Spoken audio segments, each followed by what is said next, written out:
Shinara's obsessed with reading romances, where the heroine's a total ray of sunshine, and the hero's smart and chill.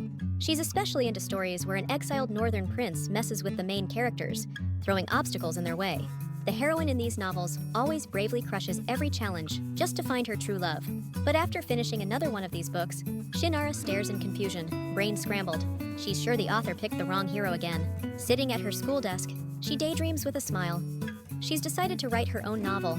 Buzzing with excitement, she grabs a pen to start writing before her inspiration vanishes. Shinara zones in best at school. The background noise helps her focus. Plus, she can keep an eye on her classmate. While the guy chats with friends at his desk, Shinara mentally copies him as her hero. Just watching the school cutie, she effortlessly builds an entire story world. She's obsessed with her hero's prototype. He's like a work of art. But as she's about to start writing, she lowers her pen and realizes her notebook's gone. Looking up, she locks eyes with two classmates. One holds her notebook with a sly smile. The girls saw Shinara staring at boys and scribbling notes.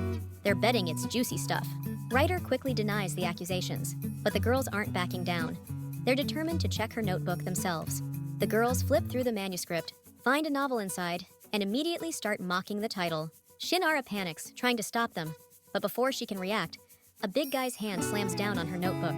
Tall blonde Hansune snatches the pages without asking and glances at them, eyebrows raised in mild confusion. He lazily flips through the pages, then finally looks up at the schoolgirls.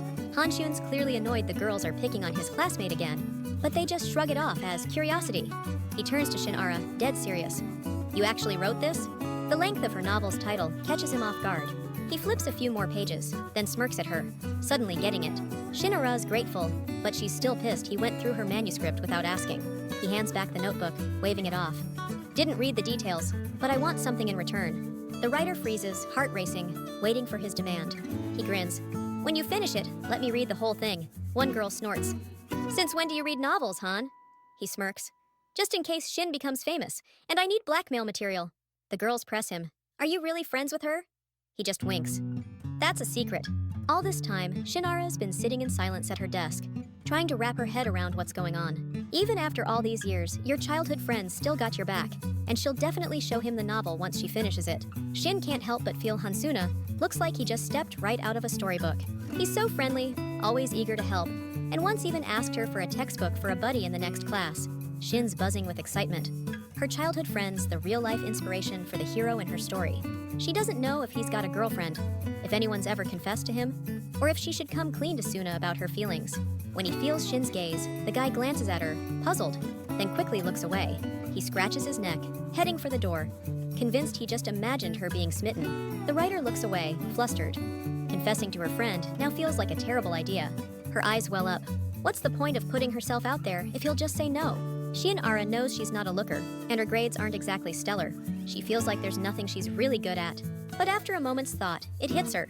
She's actually pretty damn good at one thing. Years later, Shinara gets an unexpected call and can't believe her ears. Editor Kim congratulates her on a major life milestone. The publishers decided to print her book.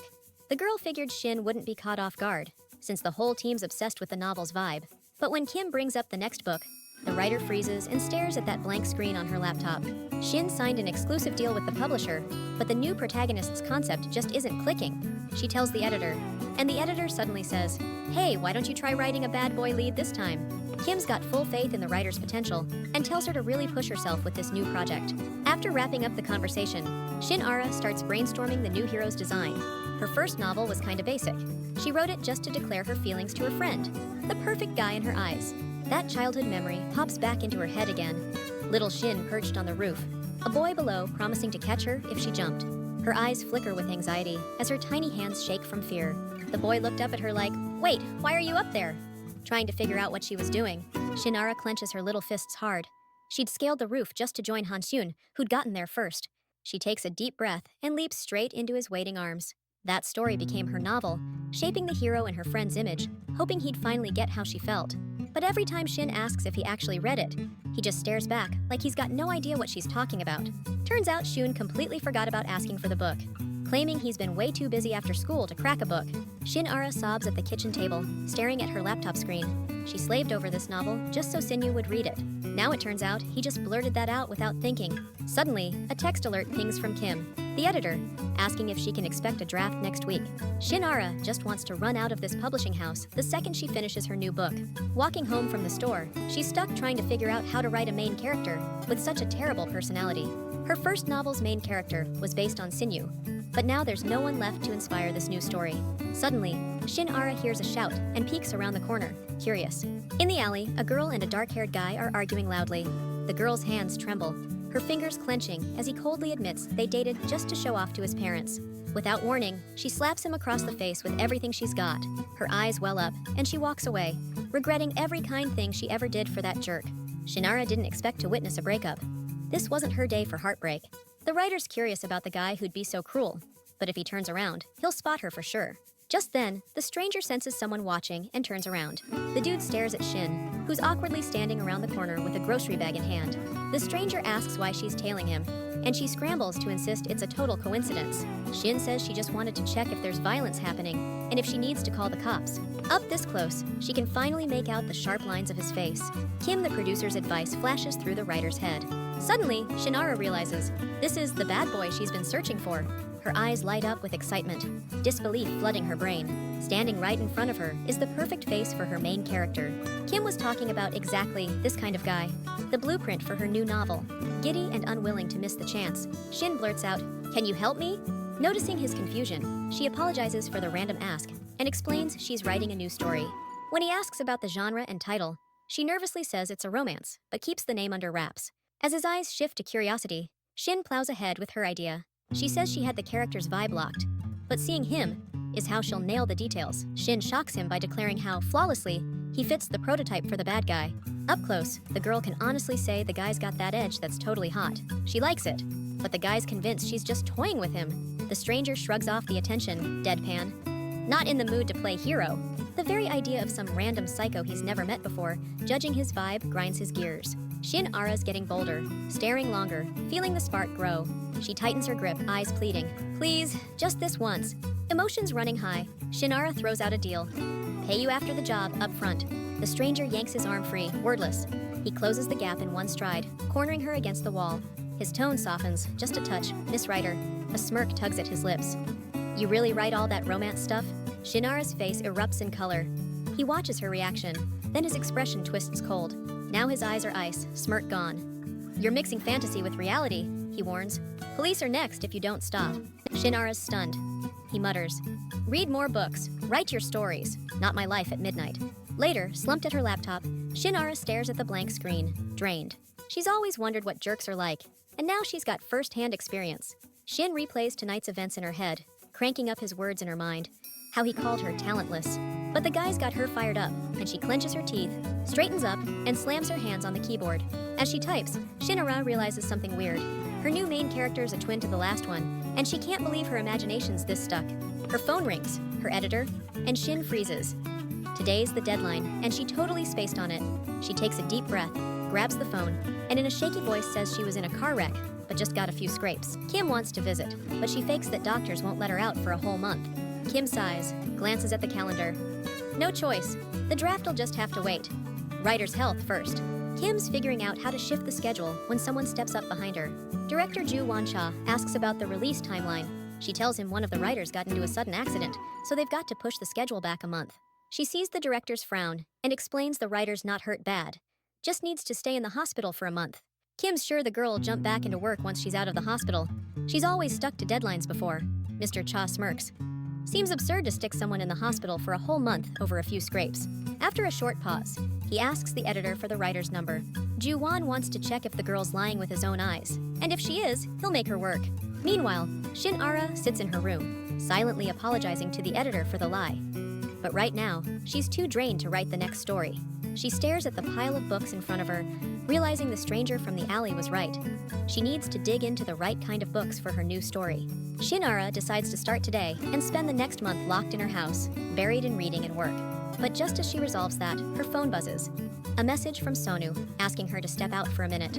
She doesn't even realize how she wound up in a cafe, surrounded by old high school friends. She's only here because Sonu asked her to meet him. He was already near her apartment. Now, Shinara listens to Sonu's old friends chatting away, all caught up in high school memories. Sonu just wanted to get everyone together and unwind, but it weirds Shinara out. these are his people, not hers. Namu Soyeon hears Shin is a writer and says she wasn't shocked. She always saw her sitting alone, scribbling in a notebook. Shin blushes, saying yeah, she was already jotting down ideas for her future novel back then. Sonu's happy to have everyone here, but Soyeon mentions she'd love to read Shin's book. She just doesn't have the time. The group keeps chatting up a storm, but Shinara feels like an outsider, lost in her own world. She eyes Sonu, silently wondering why the heck he even brought her here. Shinara decides to finish her drink and head home right after. But when she looks at the table after a while, there's an empty glass and a few empty bottles in front of her. She slowly opens her eyes, the world is blurry, and she feels her body is stiff. Shin suddenly realizes she's lying on someone's shoulder and turns to see Sonu nearby. The guy calmly looks at her and asks if she's awake. Shin tries to make out his expression, but her vision is too blurry. Her glasses are missing. Noticing her confusion, Sonu wordlessly hands her the glasses he took off to keep them from getting in the way. She quickly puts them on and apologetically says she leaned on him. Sonu calmly adjusts a strand of her hair and says their relationship isn't like that. He knows how tired Shin is from work and is ready to be her support when she needs it. Shinara blushes and promises to accept his support. When Sonu hands her a glass of water, she thinks about how long it's been since she relaxed without work. Soon thinks the guys across from her haven't changed since high school. Smiling, she wants to ask Shin and Sonu a question that's always intrigued her. Looking them in the eyes, she asks what their relationship is. Shin starts coughing up a storm when So-eun brings up how Sinu always looked out for her in school. She's always felt like they were dating, what with him being so overprotective and sweet. The writer's cheeks are on fire, stammering excuses about how she and Sinu have been friends since childhood. He's baffled that anyone would think he had the hots for Shinara. Cackling, he says they're just old friends. Grew up together, their parents were tight. Sinu explains how he ran into Shin's mom recently, and she was stressing that her daughter's got no love life because of work. His buddy reminisces about how kind Sinu was back in school, and how So-eun, misunderstanding his chill vibe at graduation, flat out confessed to him. So-eun slams her hands on the table, fuming. He promised never to mention that fiasco again. Sinu's relieved he didn't reciprocate then, or else they'd still be unable to look each other in the eye. So-eun's seething. She wanted an apology, not this casual, we're just friends garbage. She smirks, asking the blonde if he's gonna stay a lifelong bachelor with no plans to hook up. Sinu scratches his jaw, huffing, and says that's not it at all. He gets flustered, muttering that if he ever finds the one, he'll totally start something. But So-eun won't let up. What if he does find the one, and she's not interested? Shin clenches her fists, nervously laughing. She's glad she didn't confess to Sinu back then and ruin their whole thing. She remembers how she'd tried so hard to beg, offering him a cinema voucher or a coffee coupon if he'd just read her book. Now, Shin is totally confused and second-guessing if writing the book was even the right move, since he'd probably reject it anyway. Watching the writer wrestle with her thoughts, So-eun suddenly flashes on something. Out of nowhere, the guy asks her the title of that book she wrote back in high school. But it's way too late for that. Shin turns away, muttering that he shouldn't bother reading it. So-eun watches with fascination as Seo-woon butts heads with the writer over a book he was supposed to read ages ago. Shin insists he owes her nothing, but he's not backing down. Now it's even more intriguing to him. After watching them bicker for a bit, So-eun suddenly says she thinks she knows which book they're talking about. Shinara's face flushes instantly when her friend blurts out the title, Confession of a Childhood Friend. The girl slowly turns towards So-eun, stunned she'd ever read something so weird. Seo-woon pulls out his phone and starts Googling the novel, which still feels a little awkward to him. Shin scoffs, saying the plot has nothing to do with the title. Before she can think, the writer snatches the phone from Seo-woon's hands. She's panting, cheeks blazing, while he yells for his phone back. She opens the browser history to delete the search, but Seo-woon's eyes go wide. He's demanding she stop scrolling. The girl doesn't realize what he's hiding and leans in close to his face, telling him he's not allowed to read her book. Shin stares at him seriously, insisting soon will really regret this later. Before the guy can process what just happened, she's thanking everyone for the evening and walking out the door. Stepping outside the cafe, the heroine takes a deep breath. Night air tastes like coolness and damp pavement. On the street, she bumps into a classmate who just stepped out for some air and is now confused why Shin left so early. But when the girl says she's got work, he smirks and tells her he needs to say something. In an upscale restaurant, two men sit at a table. One points out his friend is impossible to look at. Sipping expensive wine, he paces the friend, who's always working nonstop. He recently found out Cha broke up with his girlfriend, and now wonders if his mood's tied to that. The other guy, not looking up, asks where he got that info from. The man's annoyed at the question. After all, he's the one who set Che up with that girl, who also worked here. He just doesn't get why Do-won keeps dating girls when he loathes relationships and marriage. The man says his parents are pushing him, so it's easier to pretend he's got a girlfriend to delay the pressure. The friend nods, knowing Cha's mom's been relentless about this. He spots Do-won holding a romance novel, and the total contrast cracks him up. "Hey, it's just part of the job," he says calmly. "Our publisher put out a bestseller." His friend gets it, running a publisher's No Walk in the Park. But before he can finish, Cha slams a fist onto the book. He actually started reading it to figure out how the lying, call-ignoring writer pens her stuff. Leaving the restaurant, he dials Shinara again. Beep, just voicemail. It's pissing him off. She's never once called back after all these damn calls. Cha ends the call, vowing to try again later. He's about to head out when a noise catches his ear. And there, not far off, a familiar shape. Meanwhile, Shinara's listening to her classmate rant about all his lousy relationships. She nods along, but deep down, she's already regretting this conversation. Even trashy drama novels don't go this far. Her own heart's still raw. So after a minute, she tells him to chill, apologizes, and leaves. Out of nowhere, the guy drops it. "I told Snoo to call you today." Leaning in, he says, "I remember how you looked at me in high school." He says they were full of love. Shin can't remember a damn thing like that. When he was dumped, thinking someone out there loved him kept him from falling apart. The writer's brain dials up the comparison. Snoo and his buddy as a prince and his pet. Always sticking together. Dude asks why Shin's staying quiet, and if he actually made her uncomfortable. Shin apologizes and admits she can't even remember his name. Scratching the back of her head, embarrassed, Shin explains she was completely looking at someone else. Her words make him tense up, his confidence shifting to irritation. He leans in sharply, fists clenched in anger, not getting why she won't admit she was checking him out. The guy whose name she never even got suddenly starts yelling at her, and Shin's terrified he's about to hit her. Cha, watching the scene, calmly dials 911, reporting a drunk guy about to hit his girlfriend. Hearing this, the guy who was just yelling stops cold and stares at Cha, shocked. He's furious about the cops being called over some girl they don't even date. Cha exhales slowly, tilting his head slightly as he calmly stares him down. He deadpans that he thought he witnessed physical abuse. The cap-wearing guy clearly isn't happy a stranger butted in and demands to know why. Cha, still calm, tells him to walk away before he does something he'll regret. That just makes him angrier. He steps right up to Cha, screaming that he's sticking his nose where it doesn't belong.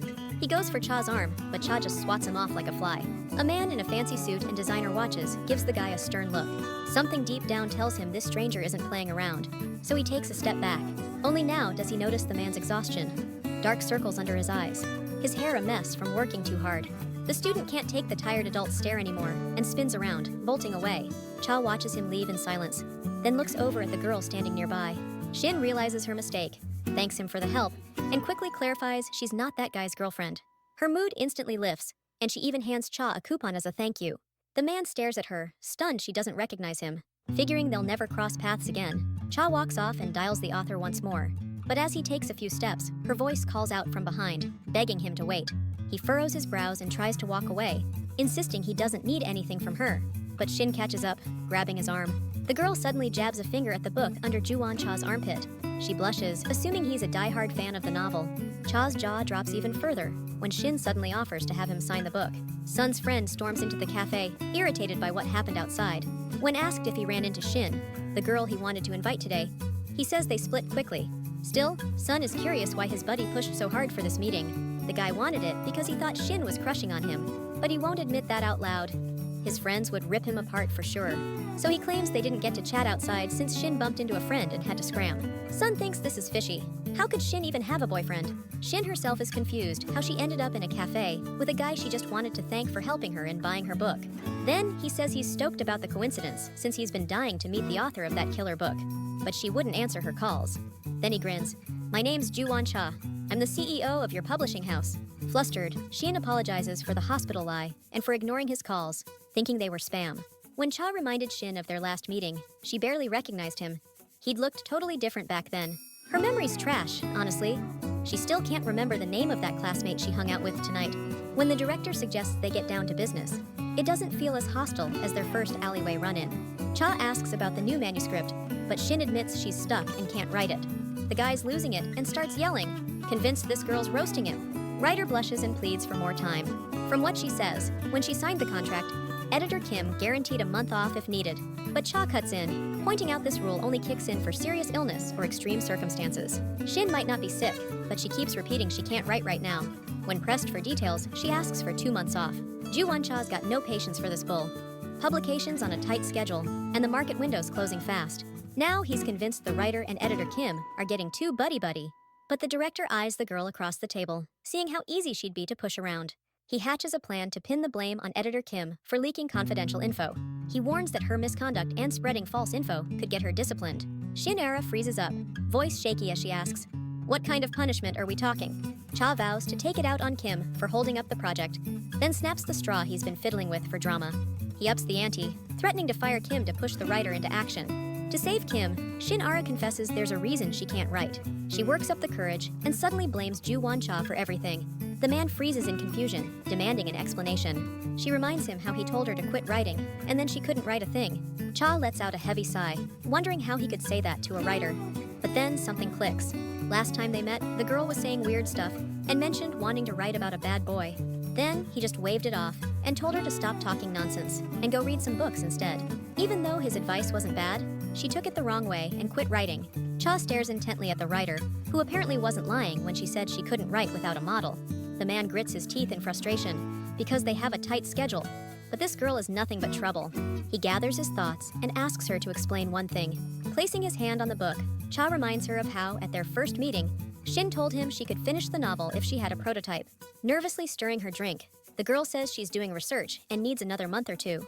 The director stands up and declares that it's pointless for her to waste time on independent research. The man adjusts his tie and says she needs a real person as a reference. The girl agrees completely, but there are some issues with that. Leaning in closer to Shin, Cha declares she's got nothing to worry about. She's got a perfect reference now. Writer Shin freezes, staring at the director as she tries to wrap her head around his words. She can't believe he just offered himself as the blueprint for her next book. Shinara tries to say something, but all that comes out is a muffled squeak from the tidal wave of emotions. Realizing how ridiculous she looks, Shin chokes on her drink. She gasps for air, only to spit it straight onto the director, who freezes on the spot, exhaustion clear in his eyes. He says that's enough and offers to take her home. She hesitates, then nods when she sees his glare, accepting the ride with a soft, "Thank you." To Shin, he looks just as creepy as the first time they met. Writer Shin slides into his car a few minutes later, glancing at him with a wary look.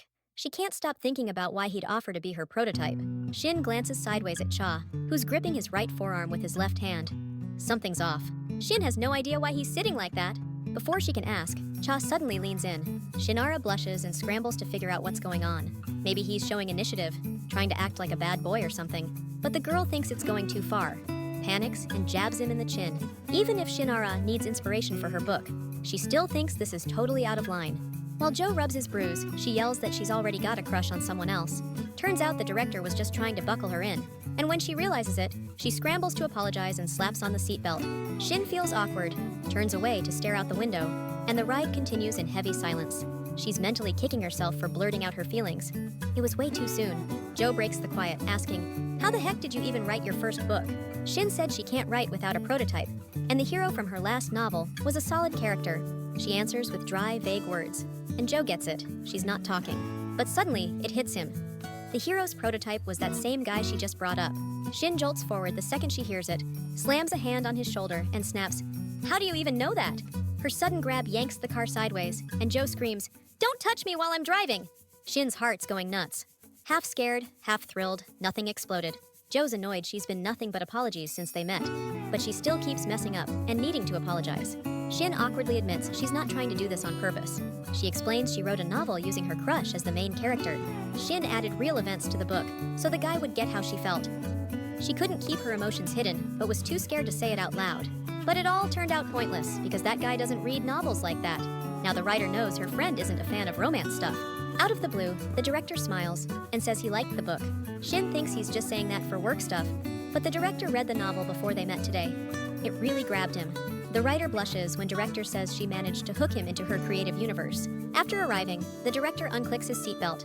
He leans in closer, a little bit of teasing in his voice, and says she's got him hooked. Shin's face lights up, but he adds it's as a writer who makes readers feel every scene to the core. The director thinks that past guy might finally check out her books if she becomes a hit.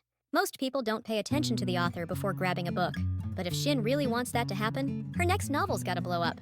Those words seal the deal. She smirks playfully, leaning in close and locking eyes with him. He freezes, caught off guard by her sudden boldness, and Shin promises to work hard on the novel if he's the inspiration for the hero. Stepping out of the car, the girl thanks the director for everything. Peeking out the window, Duan-cha smirks and warns Shin not to ignore his calls or he'll come pick her up himself.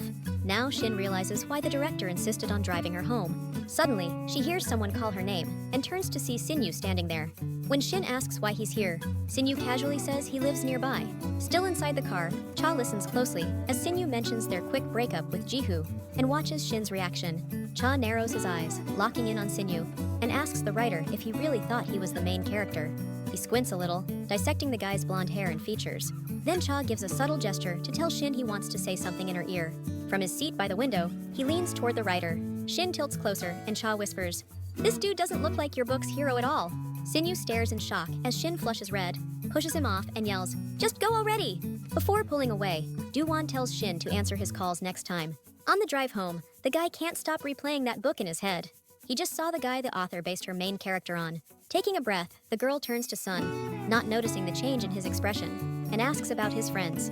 Out of the blue, he says he was thinking when their friends asked if they were dating. Sun wonders if Shinara likes anyone. The girl doesn't get where he's going and feels a pang in her chest. And out of nowhere, the guy bluntly says that even with her being so innocent, she shouldn't be dating guys from dating apps. Shin freezes in shock when Han says he's disappointed in her because he thought she was different. Right now, Che realizes the book's hero prototype isn't as nice and gentle as the author described. Shinara stares at her friend, completely clueless about which apps he's talking about. Sun frowns and says he's never met people who hook up through the internet before. He always knew his childhood friend wasn't exactly observant, and probably didn't realize those apps are full of weirdos. The girl could fall right into those suspicious guys' traps. After hearing his whole speech, Shinara snaps at Sun to just cut to the chase. Even though she never planned to use those apps, Shin still doesn't get his reaction. The guy is even more confused. He didn't even think his friend had any interest in dating apps to begin with. Shinara turns around and coldly snaps that he doesn't need to care. Suddenly, Sinyu grabs her wrist, yanks her to a stop, and spins her around. He tells her flat out that she shouldn't do this. The heroine still doesn't get what he's talking about and waits for him to explain. His face flushes red, he's fidgeting, his hands are shaking, and he's about to confess something to Shin, but can't bring himself to do it. A weird thought flashes through Shin's mind, and judging by Sinu's expression, things might be exactly as she's imagining. Shin remembers a scene from her novel where the main hero asks the girl about the guy he saw her with. Bending toward the heroine, he admits he realized his feelings after seeing her with another man. Shin feels like this is the exact moment childhood friends realize their feelings through jealousy. Shaking off those thoughts, the writer snaps back to reality. The girl's cheeks burn with the realization that her dream is finally about to come true. Staring at Sinu, she scrambles to figure out what to say. But just as she's about to help him out with the confession, the guy suddenly blurts out, he doesn't want to be the only one. Shinara freezes, staring at him in confusion, trying to catch his meaning. Sinu explains that everyone around them is meeting up, starting relationships, and he just doesn't get why people go for that. The guy hoped his childhood friend wouldn't even care about this kind of stuff. Saju is upset and admits Shin's making him feel left out like this. The girl silently stares at the guy she wrote an entire novel to confess her feelings for. Suddenly, she's furious at Saju, who has no clue she's a novelist even after she told him a million times. Shinara is done with the conversation and cuts him off, flatly saying she doesn't use any apps. She explains the publisher's CEO gave her a ride home from a work meeting. But it turns out Saju even forgot his friend is a writer. Noticing her frown, he immediately apologizes for spouting nonsense. The girl turns around and walks off, done with him reading her books. Saju is floored by her sudden mood swing. He figures she's mad he bungled everything and rushes after her. He grabs her shoulders, spins her around, and demands an answer. The guy stares at her, clearly worried. Shinara pushes his hands off and snaps, "What of it if I'm angry?" But she never expects to hear he just said she looks hideous when she's angry. Dude smirks and tells her to stop being mad. It doesn't suit her. Then he cackles, grabs Shin's wrist, and demands to know what's got her so worked up. Suddenly, Hansune's got an idea. He pulls out his phone from his pocket. He figures the only way to calm his girlfriend down is to read her book. Time to fix this. Gotta find out what the hell your novel's about, Shin. The girl exhales in relief when Suna realizes every copy's already sold out. He stares at her, confused, trying to figure out why she flipped her stance so fast. Just stands there, frozen, not sure how to react. The writer suddenly grins and reassures him. Suna can always read it another time. But her relief doesn't last long. The guy's already got a wild card up his sleeve. What if I just crash at your place and read it there? Leaning in, he smirks at the blushing girl. Can I come over? Like old times? Back home, Shinara replays tonight's chaos in her head. Since high school, they've never been alone. This could be golden. Back in school, the guy had the whole female student body eating out of his hand. They were all hot, stylish, confident, knew how to dress, and had that whole I'm about to make an impression vibe. She, on the other hand, was all about baggy clothes, often totally out of season, since she was too busy buried in her manuscripts. Probably because of that, Seun figured she didn't give a single damn about relationships. Our heroine decides it's time for a glow-up and heads straight to a beauty salon. The stylist grabs her phone, letting her know it's been blowing up non-stop this whole time. But Shinara isn't in the mood for anyone and tells the girl to just shut it off. The stylist tosses the phone on the table by her glasses and gets to work. They offer her a thermal hair treatment, and she's all in without a second thought. Meanwhile, Director Cha is at his desk, glaring at the messages from the writer. He's fuming because trying to reach Shin again is getting him nowhere, even though she promised to answer her calls. Editor Kim walks in and clocks the anger on his face right away. Handing him a report, she mentions she's got a meeting with a new author today. Ju Won-cha reminds her not to bring up the 1-month break like she did with Shin. Kim quickly assures him she'll never pull that again. The editor just did it to Shin out of pity. Cha stands up from the table, smooths out his suit, and heads for the door. Before he leaves, he announces he's going to meet the writer he's now taking full charge of. Pulling up to Shin's place, the guy tries calling her again. His irritation is boiling over. Thought he wouldn't have to track her down again. Still here, still trying to get a hold of her. Just as the call starts ringing, he catches the same ringtone playing somewhere close. He spins toward the sound and spots her face hidden under a cap. Shinara hears her own ringtone, just realized she was about to check messages. He stares at her in disbelief, waiting for her to catch sight of him. Shin steps closer, their eyes finally meet. The moment she feels his eyes on her, she freezes up. Next second, she turns and bolts, leaving the director in her wake. He catches up fast, slams her against the wall. No running this time, no chance to explain. He dials her again to verify he got the number right. Her ringtone still blaring from her bag. He calls her out for ignoring him on purpose. Shin's trying to convince the director that it's not so bad, and that she would have brought the manuscript if he'd just given her a little more time. But for some reason, the girl keeps avoiding the gaze of the man looming over her. Cha reaches for her cap and demands she look him in the eye. While she's trying to explain herself, Shin jerks her hand back, and the cap tumbles to the pavement. The man freezes, stunned. The writer blushes, embarrassed. Her hair salon visit was a total train wreck. Her hair soaked up way too much perm solution, but the stylist didn't have time to fix it today. Sitting across from the flustered Shin at the cafe, the director says that if she was too scared to come in like this, she should have answered her phone. She apologizes, but Cha reminds her he told her not to get into situations where she'd have to say sorry. Shinara can't focus. The director's intimidating glare is messing with her head. Suddenly, her cap flies off again, and the director clamps a hand over his face. Shinara jumps up, furious at his laughing. Even though Cha claims it was just a sneeze, the girl knows the real reason he's laughing. The man adopts a dead serious expression again. Ease up. He doesn't care if she gets a perm or buzzes her head. His words sting. Why bother changing if he doesn't even notice? Seeing her slump over her laptop, her face falling, he suddenly realizes he took it too far. He softens, trying to explain he was just shocked by her sudden hair change. Even like this, she looks pretty good. The more he stares, the more he likes her. Shin blushes, confessing she just wanted to change for that friend she mentioned before. Cha scowls. How can you even think about dating when you can't handle work? The director reminds her of the deadline. Her manuscript needs to be done ASAP. She glares at the guy who suggested she model for her new character. Even though he's usually kinda sweet, deep down he's a nightmare. Shinara channels her anger at Ju Won-cha, letting the emotions wash over her. To her own surprise, it sparks inspiration. Her fingers fly across the keyboard. After a while, she's done and tosses the laptop to the director. As he reads, she's convinced he's about to fire her. But when he's done, he just calmly looks at her. The director thinks finding a prototype was the smart move for Shin. He smiles, gives her a compliment on the work, and admits he digs her style. She's seen his smile before, but it looks totally different now. And for some reason, that's messing with her. When Che asks if Shin really sees him like that, the writer quickly brushes it off, claiming she was just inspired by him. Trying to figure out what suddenly changed about the director, she notices he's just wearing glasses now. Shinara looks away, glances out the window, and spots her own reflection. Maybe the shift in how the director looks is because they're both wearing glasses, but she doesn't get why they still look so different. And it hits her. Maybe she needs a new pair of glasses. Meanwhile, the director watches Shinara, wondering what the hell's going through her head right now. He's seen his share of writers, but this girl's got him totally confused. After confirming today's work is wrapped, Che invites the writer to head out, but she asks him to wait a sec. Meanwhile, back near the cafe, Seun's trying to hook up with any of his friends, but they're all tied up. When the guy left the house, his mom stopped him dead in his tracks, asking where he was headed. When she finds out he's heading to Shinara, she drags him back in and makes him dress up. And even though Shun's all prepped up for the meet, she ends up asking him not to come. Since he eventually left the house, he figured he might as well stop somewhere and grab a coffee. But as Sonu approaches the cafe, his eyes suddenly lock onto a familiar silhouette through the window. Shinara, sitting at a table and removing her glasses, stares intently at her reflection in the glass. The moment she puts her glasses back on, their eyes meet, and she freezes for a second. Feeling the awkwardness, Shin drops her head onto the table. She hopes the guy she didn't expect to see here hasn't noticed her yet.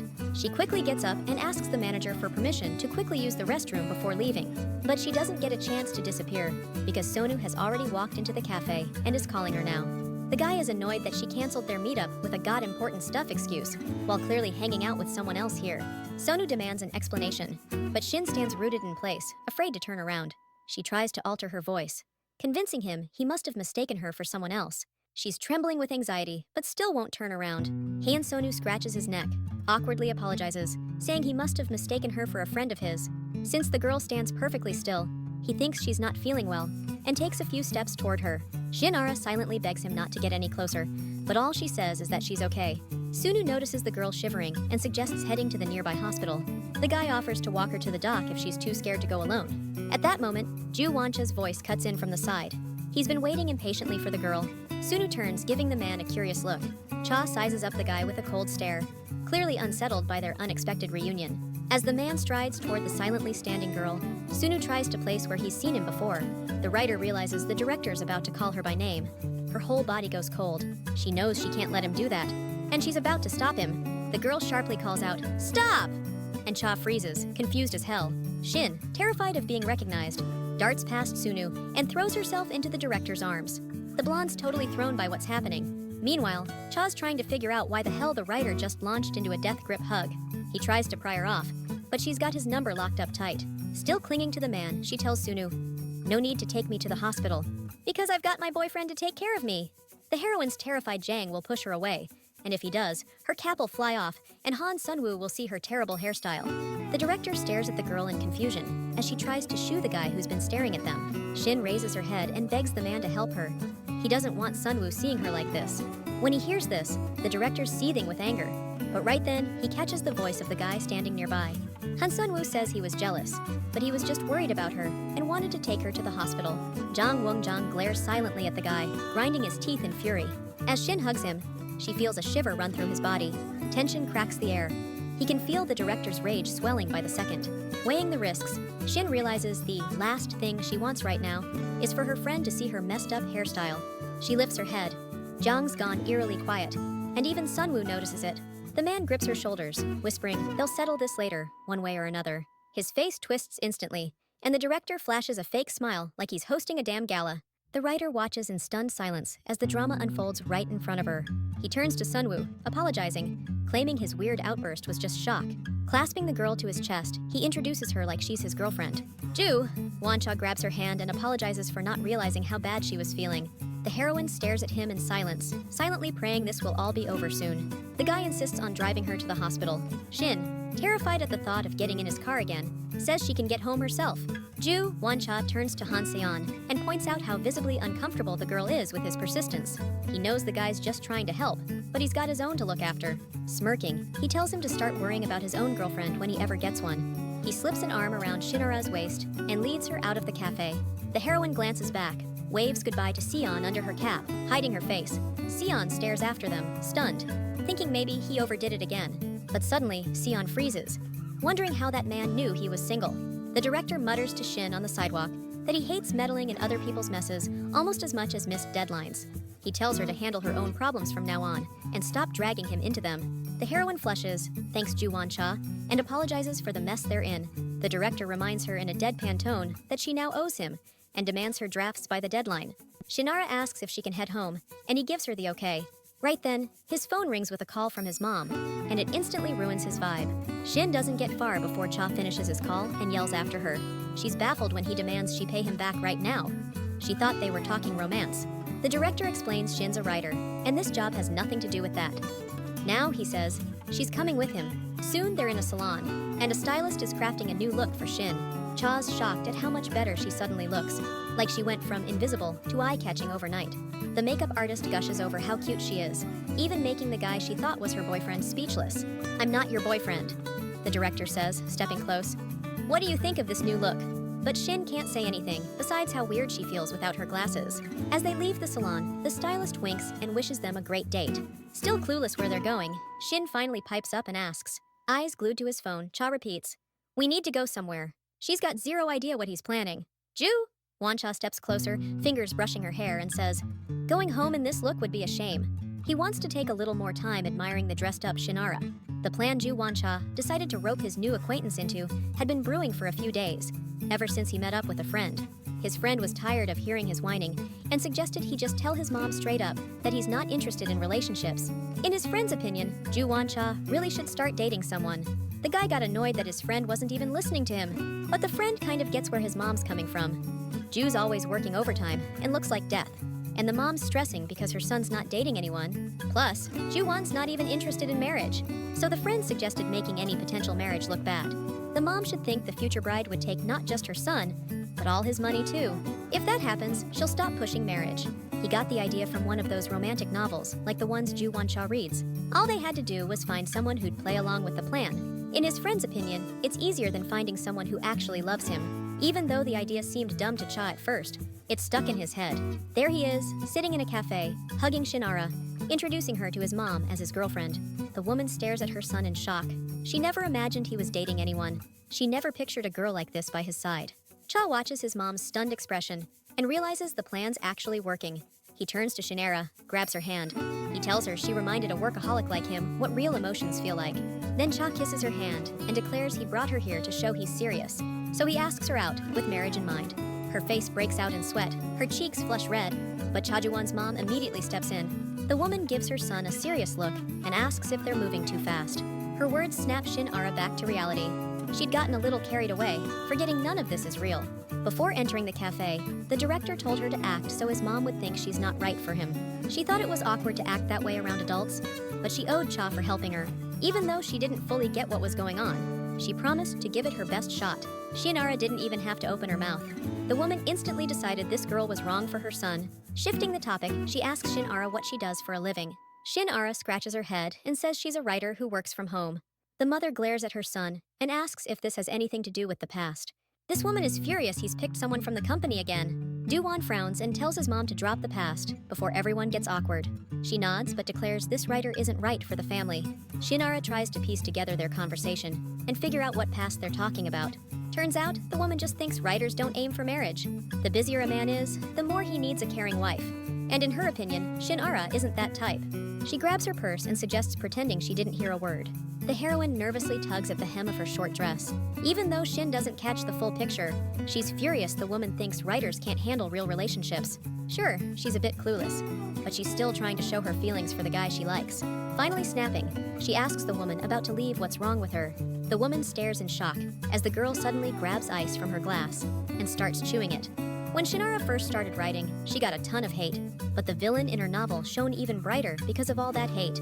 Now, the writer knows exactly how to be awful, so she crosses her legs and smirks triumphantly. She declares that without her, Director Cha probably wouldn't have found anyone. Even though Ju-won knows why she's doing this, he clearly hates hearing it. Before the man can react, Shinara grabs his tie and yanks him closer. She reminds Ju-won Cha he once asked her out and wanted to get married.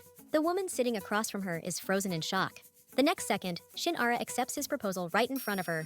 She blurted it out in anger, but half a minute later, she's already panicking about what to do next. The heroine whispers to Ju-won Cha, asking what that was about. He says she should have thought this through before grabbing his tie. But his mom's words really got under her skin, and she lost control. The guy glances at his mom and silently prays she didn't catch on. Looks like she didn't get it at all. Shinara's mind sparks with a new plan, and she jumps up, ready to blurt it out. Cha cuts in, standing up to take control of the conversation. He wraps an arm around the heroine and glares into her eyes like a caged animal. He grabs his phone and tells his mom he's got an emergency work call. He's dead if he doesn't head to the office right now. Left speechless by the drama, his mom can't even form a coherent sentence. The cafe crowd's watching the whole thing like it's their favorite soap opera. Ju-won Cha gives his mom a parting promise to drop by later with Shin and straighten everything out. Hansune walks down the street, yakking into his phone. Girls nearby start gushing about some guy passing by. Curious, he turns to see what's got them all worked up. Ju-won Cha and Shinara are heading straight toward him. Hansune's eyes widen. He knows this guy from the coffee shop face-off. Glancing at the girl at his side, he instantly feels the burn of envy again. Meanwhile, Shin's breaking down to the director just how mortified she was by that sudden, unexpected hug. But Ju-won's sure they wouldn't have made it out that fast without this. She's all awkward when he grabs her waist. Thin dress, and she's got that weight thing going on. He figures it's not worse than someone yanking his tie. Shinara suddenly gets the vibe someone's watching her and instantly ducks behind Ju-won-cha. Peeking out, she tries to spot who it was. Even though he thinks she's overreacting, Shin can't shake the feeling someone's watching her. The director's once again convinced this writer's a total weirdo, but she's dead set on her gut feeling never letting her down. Ju-won-cha suddenly catches on.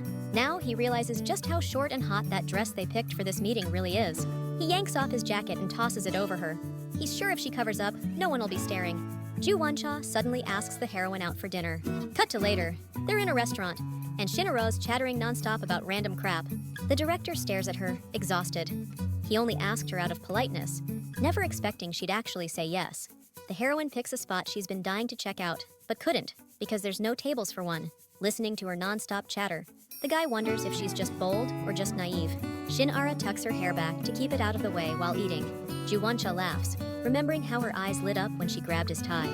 She explains she just got inspired by her internet stories and tried to be all villain-like. The director listens wearily as Shin tells him how she cut a character from her story. But then she started getting comments saying the story was boring now. Now she realizes she was talking the whole time, and Ju-won was grilling meat for her instead.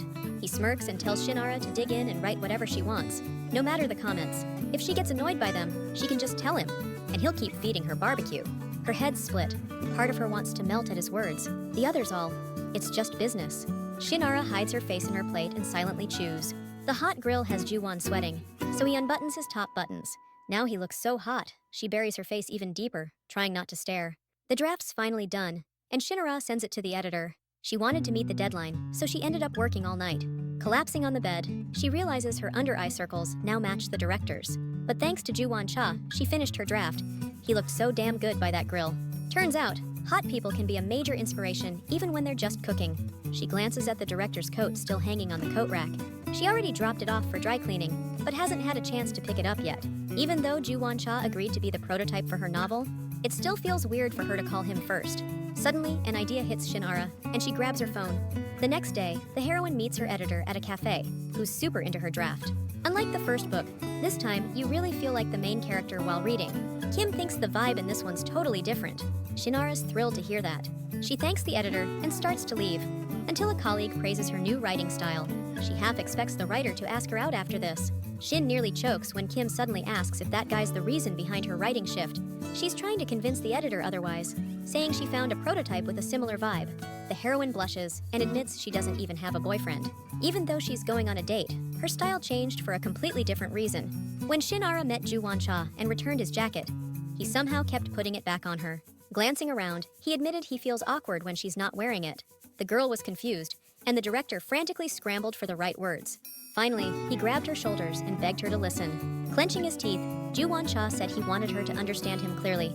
He claims the new look suits her, but passersby are giving her weird looks, so wearing a jacket over it would help. The heroine silently stared at his blushing, flustered face, stunned. She tried to process his words. Then suddenly, her own face turned bright red.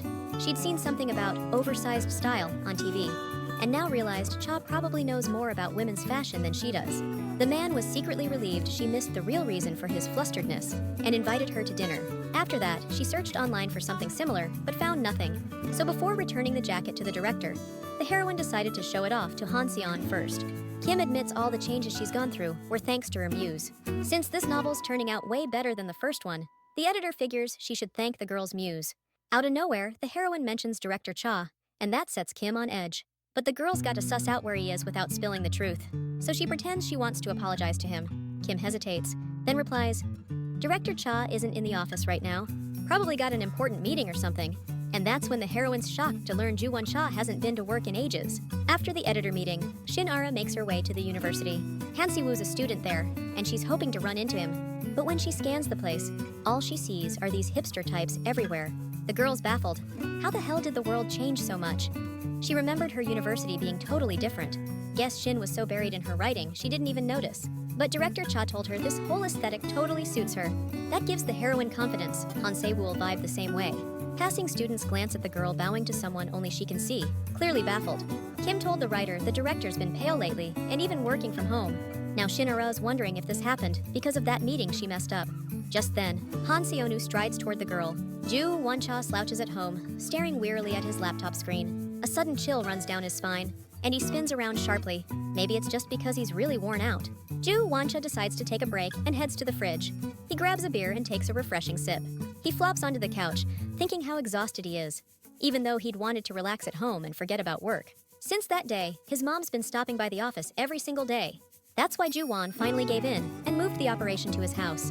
And even though it's killing him, he can't see any point in explaining himself right now. A ringtone melody plays nearby, and Ju-won-cha glances at the screen. His mom's calling again, and now he gets how annoying this kind of pushiness can get. The guy realizes he hasn't called the writer in a while, but if she needs a model, she'll probably call him herself. Ju-won-cha regrets dragging Shinara into his business. She's clueless about it all. The guy suddenly recalls how she called her actions a villain phase. Something about that felt off. It was so weird he even got flustered. That girl keeps haunting his thoughts for some reason. He remembers how she normally chats with him. So innocent, so naive. Ju-won-cha suddenly snaps his fingers. Something clicks, and he flinches, spilling beer all over the table. The doorbell rings. He heads to answer, puzzled. Why would anyone show up now? He hits the intercom, and when he sees her, total confusion. Why's she here? She's dying to see how Hansune will react when he lays eyes on her like this. The guy notices her, yanks out his earbud, and gives her the full stare. But when he gets to Shinara, he doesn't even greet her, just walks past. She's trying every trick in the book, tripping, yelling into her phone, just to catch his eye. She can't believe a little makeup and a fresh outfit could make her look like a stranger. Out of nowhere, a guy's voice calls out from behind Shinara, but when she spins around, it's not Hansune she sees. The guy apologizes, saying he saw her fall, and just wanted to check if she needed a hand. Shinara stares in shock at Jiho, the very classmate the principal rescued her from just days ago. He doesn't recognize her either, and now asks for her phone number. As Shinara tries to wrap her head around it being real, Nam Soyeon walks up to them. Turns out all three of them go to the same university. Soyeon immediately gets that Jiho approached the girl to make a move. Like her pal, she doesn't recognize the new look Shinara either. Shinara doesn't know what to do. She came here just to see Sunny's reaction, but Jiho keeps pushing for her number. Hansune suddenly shows up, saving the situation. He tells his buddy to back off the girl. She's got a boyfriend already. Soyeon eyes her up and down, trying to place the weird familiarity. Shinara holds her breath, silently watching her friends scramble to remember who she is. She can't wrap her head around where or when Hansune might have seen her before. She's only dressed up like this for him today. Shinara, feeling like it's a total disaster, says she's never laid eyes on any of them and bolts, citing an emergency. She's racing to get out of there when Hansune grabs her arm. She didn't notice she'd dropped her purse. Turns out he picked it up and's handing it back now. Hansune leans in close, locking eyes with her to make sure it's really her. He's stunned by how totally different she looks with makeup and a new outfit. Shinara's face flames up. She's sure he finally figured her out, but his reaction's way bigger than she expected. He's showering her with compliments. Hansune says when he spotted her on the street, he thought she was some totally different person. He even recognized her boyfriend, and at first thought he was cheating on his girlfriend. She's confused. When did he see her? Why is he acting so proper all of a sudden? Then Hansune drops it. He recognized her by the purse. Poor Shinara's still lost. He's taken aback by her coldness and snaps. Did she seriously not recognize him?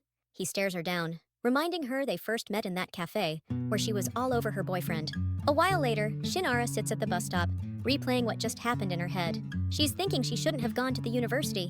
Now Hansune sees her as the girl who's always showing off her relationships, but she's had enough of that image, so she yanks off the wig and shoves it into her bag. Still, she loved dressing up using those online video tips. Shinara's heard people say this look really suits her.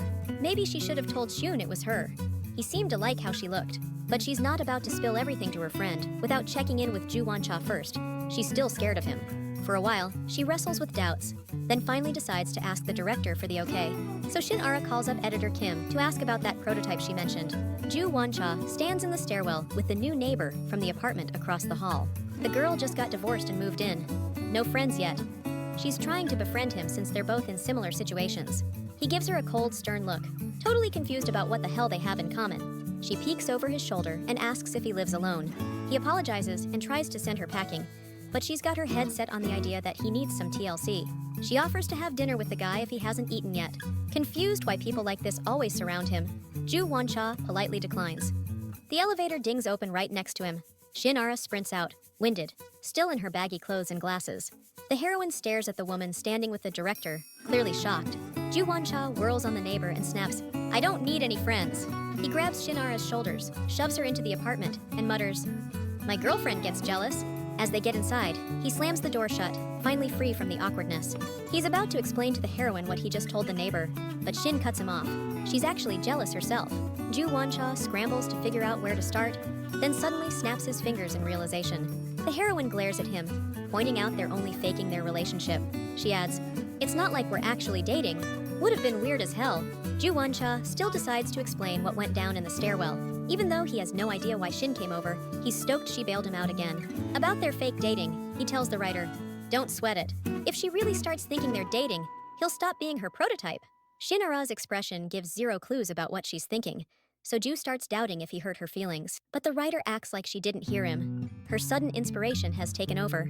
She's got this idea to add an empress next door who escaped a tyrant into the plot. Ju Won-cha watches in surprise as the girl pulls out her laptop from her bag to jot down the idea instantly. Not only her behavior feels weird to him, but the whole situation. She tracked him down just to write a novel. But Shinara smiles and says she came to return his jacket. It reeked of barbecue, so she cleaned it up. Since Ju Won-cha didn't pick up when she called, she decided to come to him in person. But the director's not taking the jacket. He wouldn't wear it himself. Since it's expensive, Shinara suggests gifting it to another girl. Ju sighs and tells the writer his crew's all guys, so she should keep the jacket. But she falls silent again, and he's back to thinking he messed up. Then Shinara suddenly reassures the director, saying she doesn't have many friends either. Then she digs through her bag again and pulls out some groceries. Kim's editor told the writer the director's been looking pale lately, so she brought him a healthy lunch to thank him for the barbecue. Shin thinks Wanja's got such dark circles under his eyes. He's practically a panda. "Salmon boosts your complexion, though." She hands the director the fish and tells him to devour it fast before it goes bad. He grabs the box and clarifies, "These aren't sashimi, they're steaks. You don't eat these raw." He heads to the kitchen to start cooking. Shinara volunteers to help, but Ju Won-ja refuses. Won't eat food cooked by someone who doesn't know their way around seafood. The writer pulls up a stool at the counter and starts typing out her novel while he's in the kitchen. Honestly, the heroine didn't come here to return a jacket or feed him. She wants Ju Won-ja to spill everything to Hansune. Shin's already sweating bullets, picturing how he'd react to her asking that. So the girl can't find a damn good time to bring it up. The writer decides to delay the talk and focus on studying her prototype instead. She watches him cook and taste the food for a bit. Her brain instantly paints a scene of the hero standing on a battlefield, lapping up enemy blood off his fists. Inspiration slams into her like a freight train. She smashes the keyboard nonstop. After finishing up the cooking, Ju Won-cha hands Shinara a plate with a steak. He didn't want to eat alone with her watching so closely, so he decided to join her for the meal. The fish on the plate looks like it came from a restaurant and tastes even better. She's so impressed. She tells him to open a restaurant. But Ju Won doesn't have time for that. He learned to cook because he's been living alone. Everyone around him still tries to feed him, though he's convinced he can cook better than that neighbor of his. He's even surprised at why he's being so chatty today. He reminds her of his offer to help if she's stuck on her writing. If she writes something good after he cooks for her a couple times, it's a win-win. She never thought he meant it. He promises to listen to whatever she needs. Her mind's spinning, and she goes for it, right then. As soon as she starts talking about her friend, he cuts in, asking to see her latest work. Shinara hands her sketchbook to the director once more. While watching him cook, she decides to make her main character the Northern Chef King, a guy who starts cooking to win back his lover. The director thinks this idea is terrible and wants the section rewritten. He's ticked off because after Shin gave him the evil eye all afternoon, she wrote this junk. The director and writer start bickering over plot changes.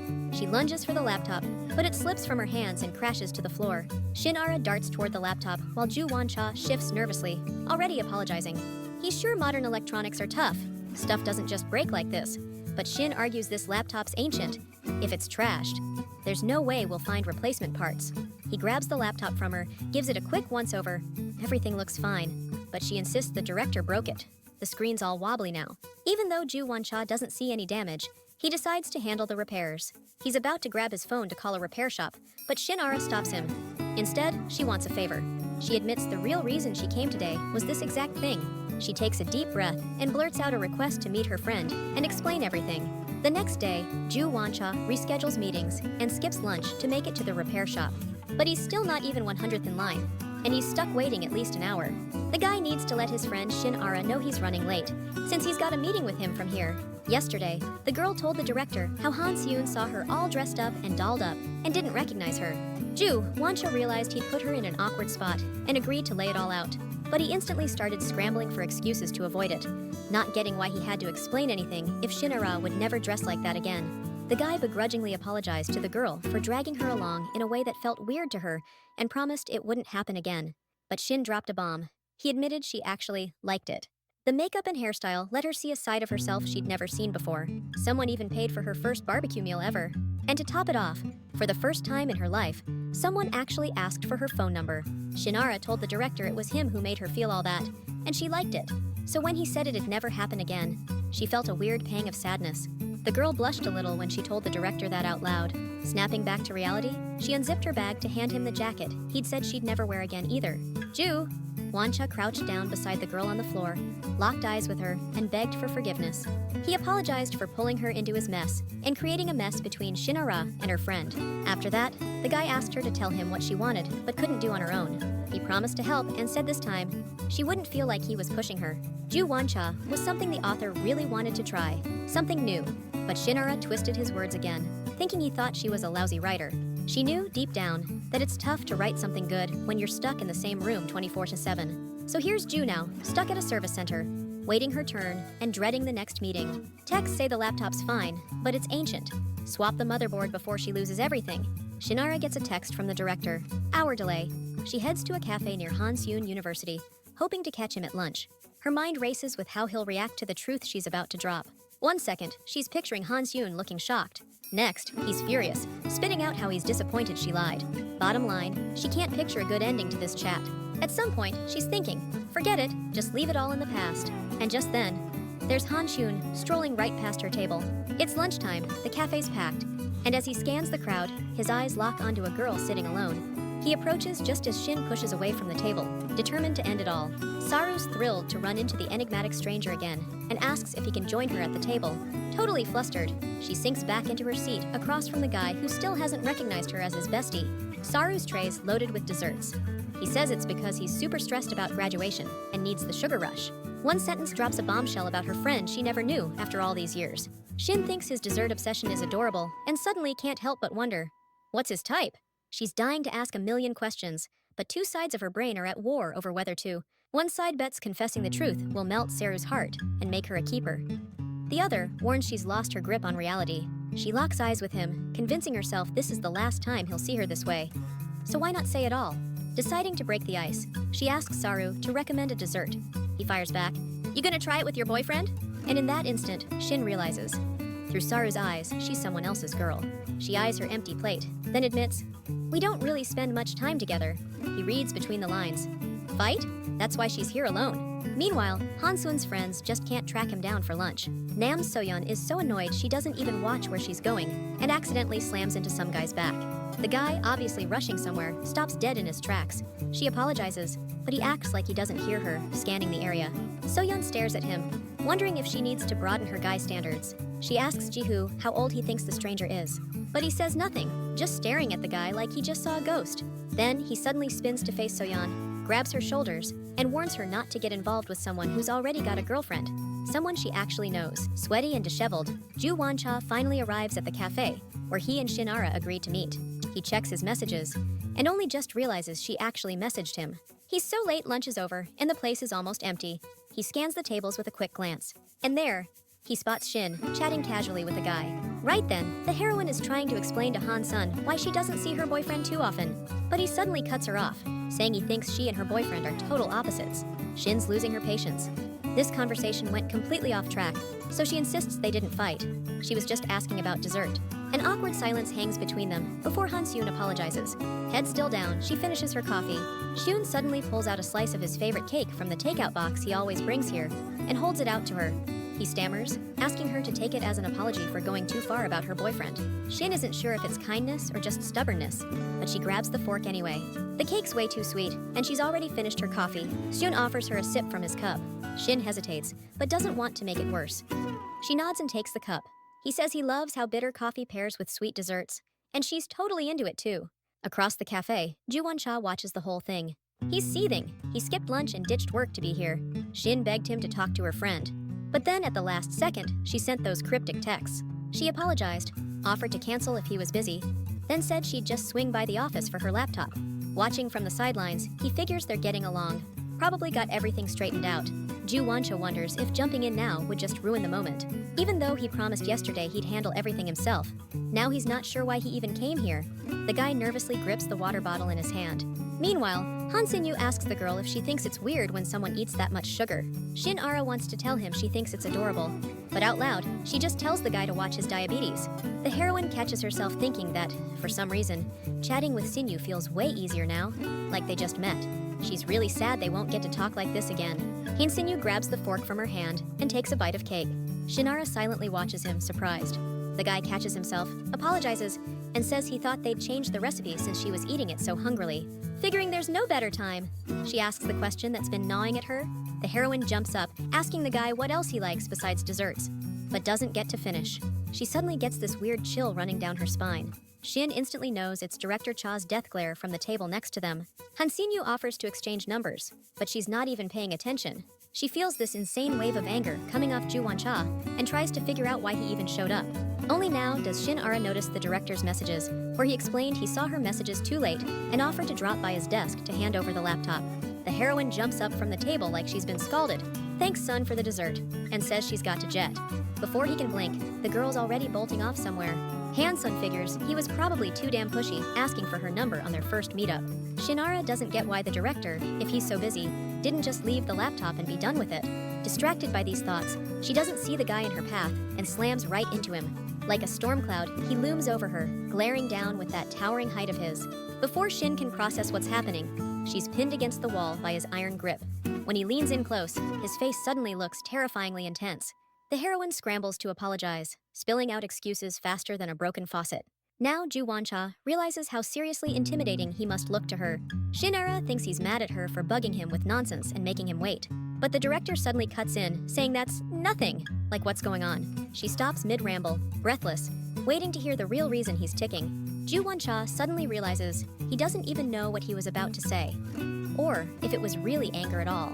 He stares at the girl in silence, and for a moment, she looks different. Not like herself. Ju gathers his thoughts and mutters that he's not some jerk who gets mad just because he had to wait a little. He announces the laptop's fixed. Shinara can go back to writing her novel. He apologizes, and then notices she's dressed way too light for today's weather. Ju Woncha asks if she's got anything to wear.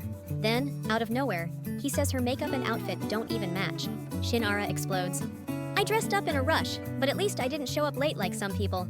The truth is, it wasn't like that at all. That morning, Shin woke up and suddenly remembered their plan. She bolted out of bed and ran straight to her closet. She decided to do her hair and makeup. But when it came to clothes, she had zip. Only now does Ju Woncha realize the writer probably just had nothing decent to wear. And suddenly, it hits Shin. Her chills weren't from his stare. They were from being cold. Ju stares at her, exhausted, not getting what she's ranting about. A sudden thought hits him. Maybe he should take her shopping. But just then, Shin hears someone approaching. She won't let the director finish his sentence and shoves him into the corner. Hansine walks down the hallway, eyes locked on his phone as he texts Nam So-eun about her lunch invite. He doesn't check his surroundings.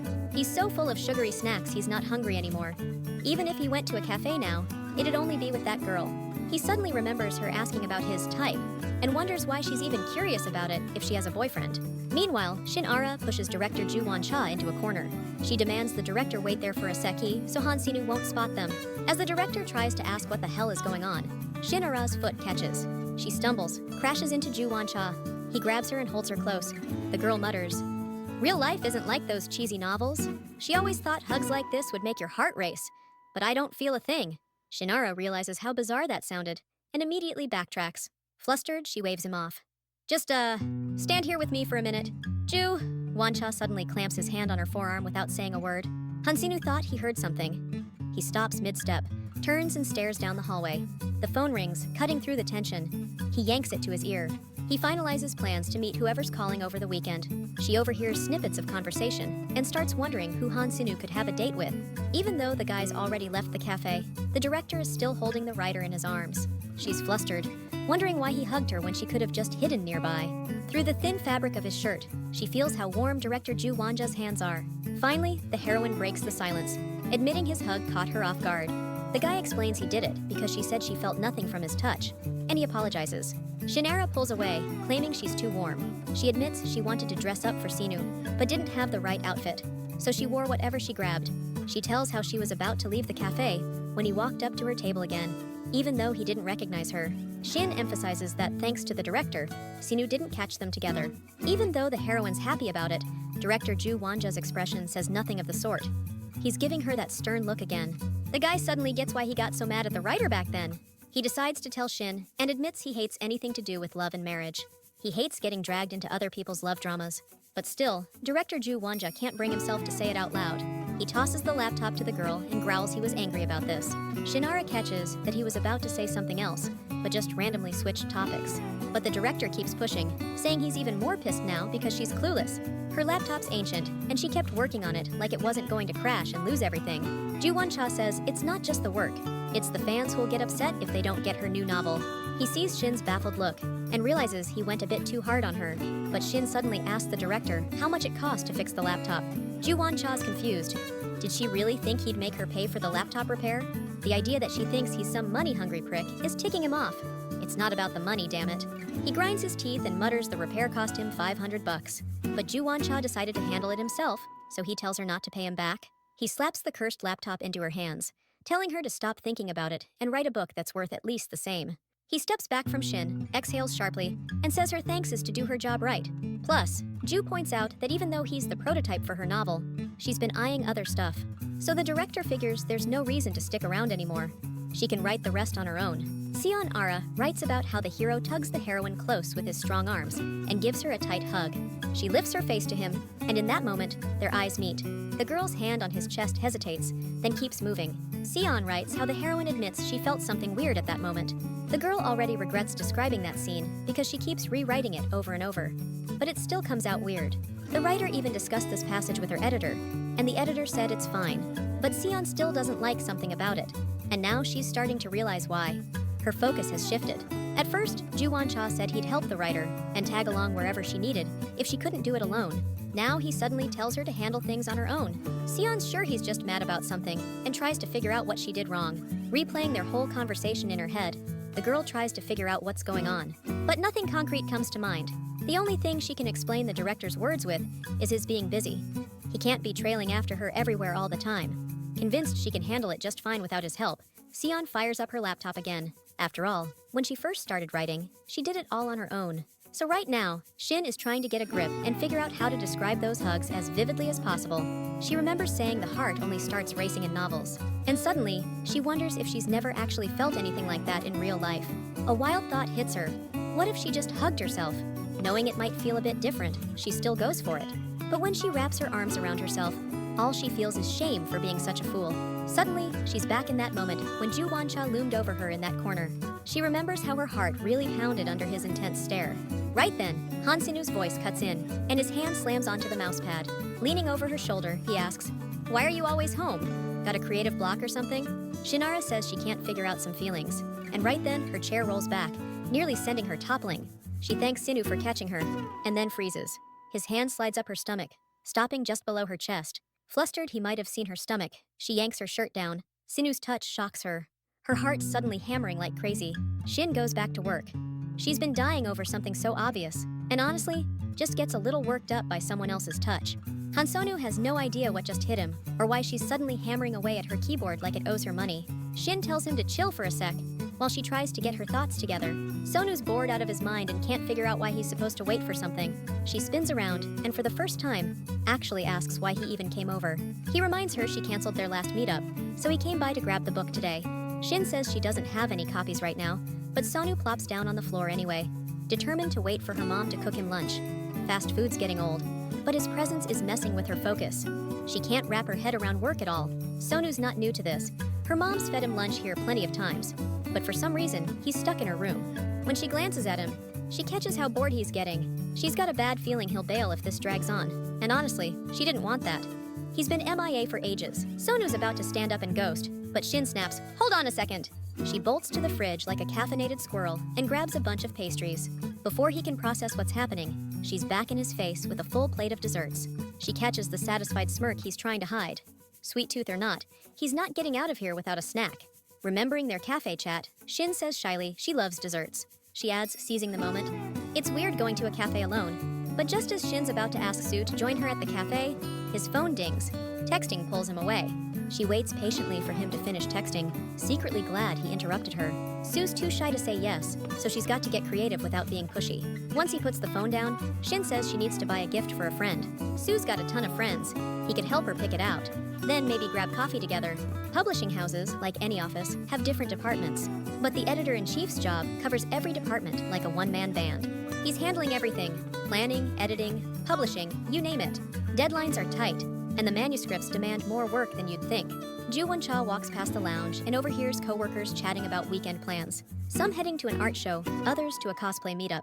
Only editor Kim envies them, stuck with a mountain of work instead of fun. Ju Won-cha decides to take on Kim's tasks and sends her off for the weekend. He opens the draft Shinara sent and reads the edited scene where the main characters embrace. The guy thinks the text is better now, even though the original version wasn't half bad. Ju suddenly questions if he should have even edited it at all.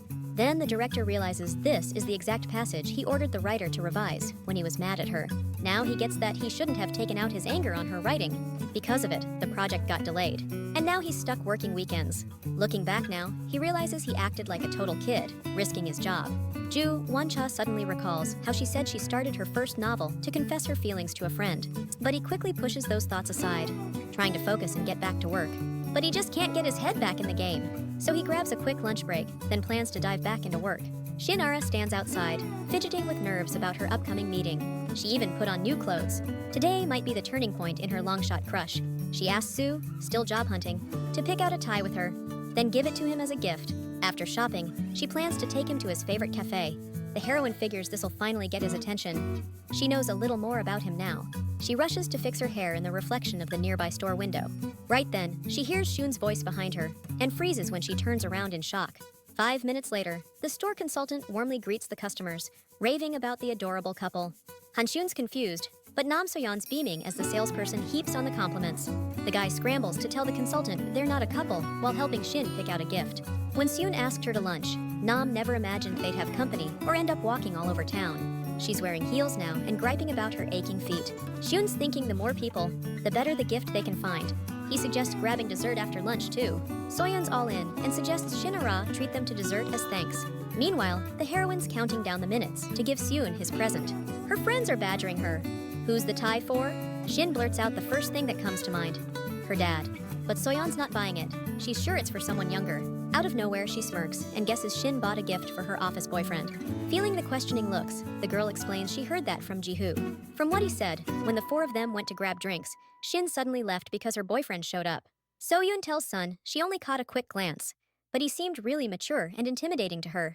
After hearing that, the heroine, keeping a calm expression, says that's nonsense. That guy is the CEO of her publishing company, and he came that day for work-related stuff.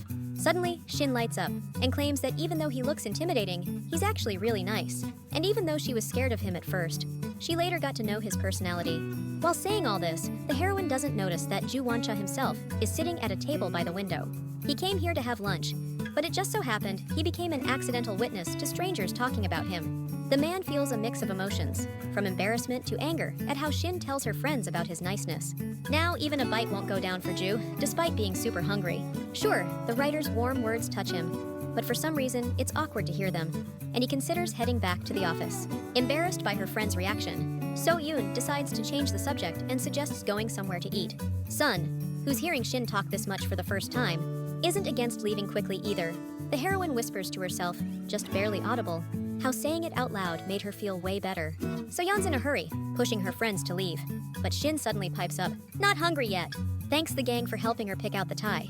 Locks eyes with the stunned So-yeon. Only desserts for me tonight. Got a meeting at the cafe. Jo Won-cha's all ears, listening in closely. Nam So-yeon waves off desserts. Got to watch my figure. They toss the choice to Hansune, who's totally confused why they're acting this way. Meanwhile, both girls glare at him. Pick lunch or dessert. The sky's first stars twinkle to life as apartment windows light up with glowing lamps. Shinara sits at the table, finally having dinner with her family after way too long. Her dad notices her frown. You sick? Mom chimes in. It's a creative slump. He says she needs more fresh air. Weekend cabin trip? To clear her head, Mom picks up the thread.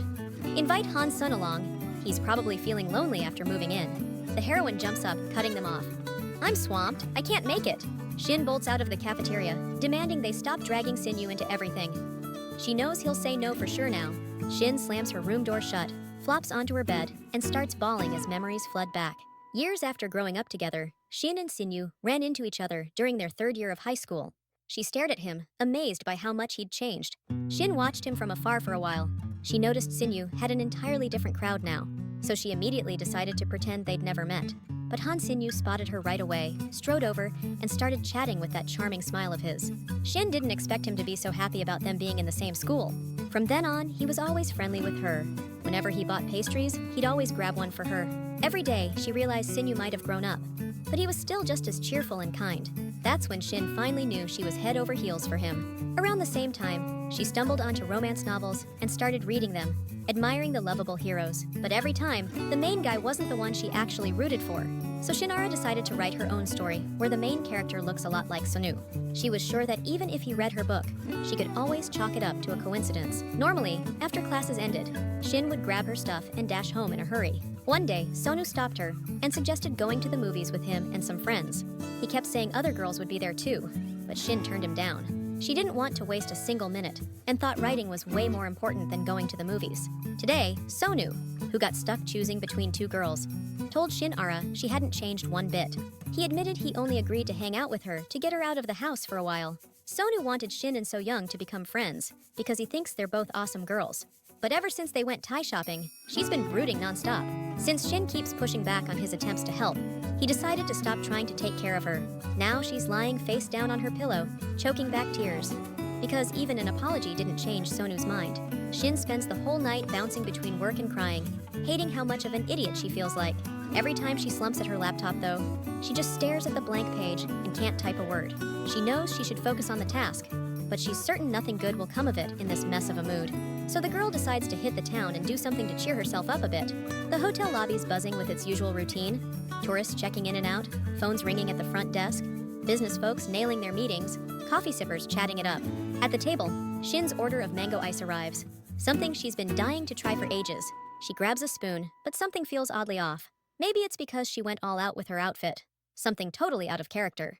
Even though Shin wasn't planning to see anyone, she really wanted to dress up. After all, Nam So-yoon always kills it, whether it's a date night or just lunch with friends. Still, deep down, she worries she's overdoing it for just a dessert bite. But hey, she came here to lift her spirits. Doing the same old wouldn't cut it.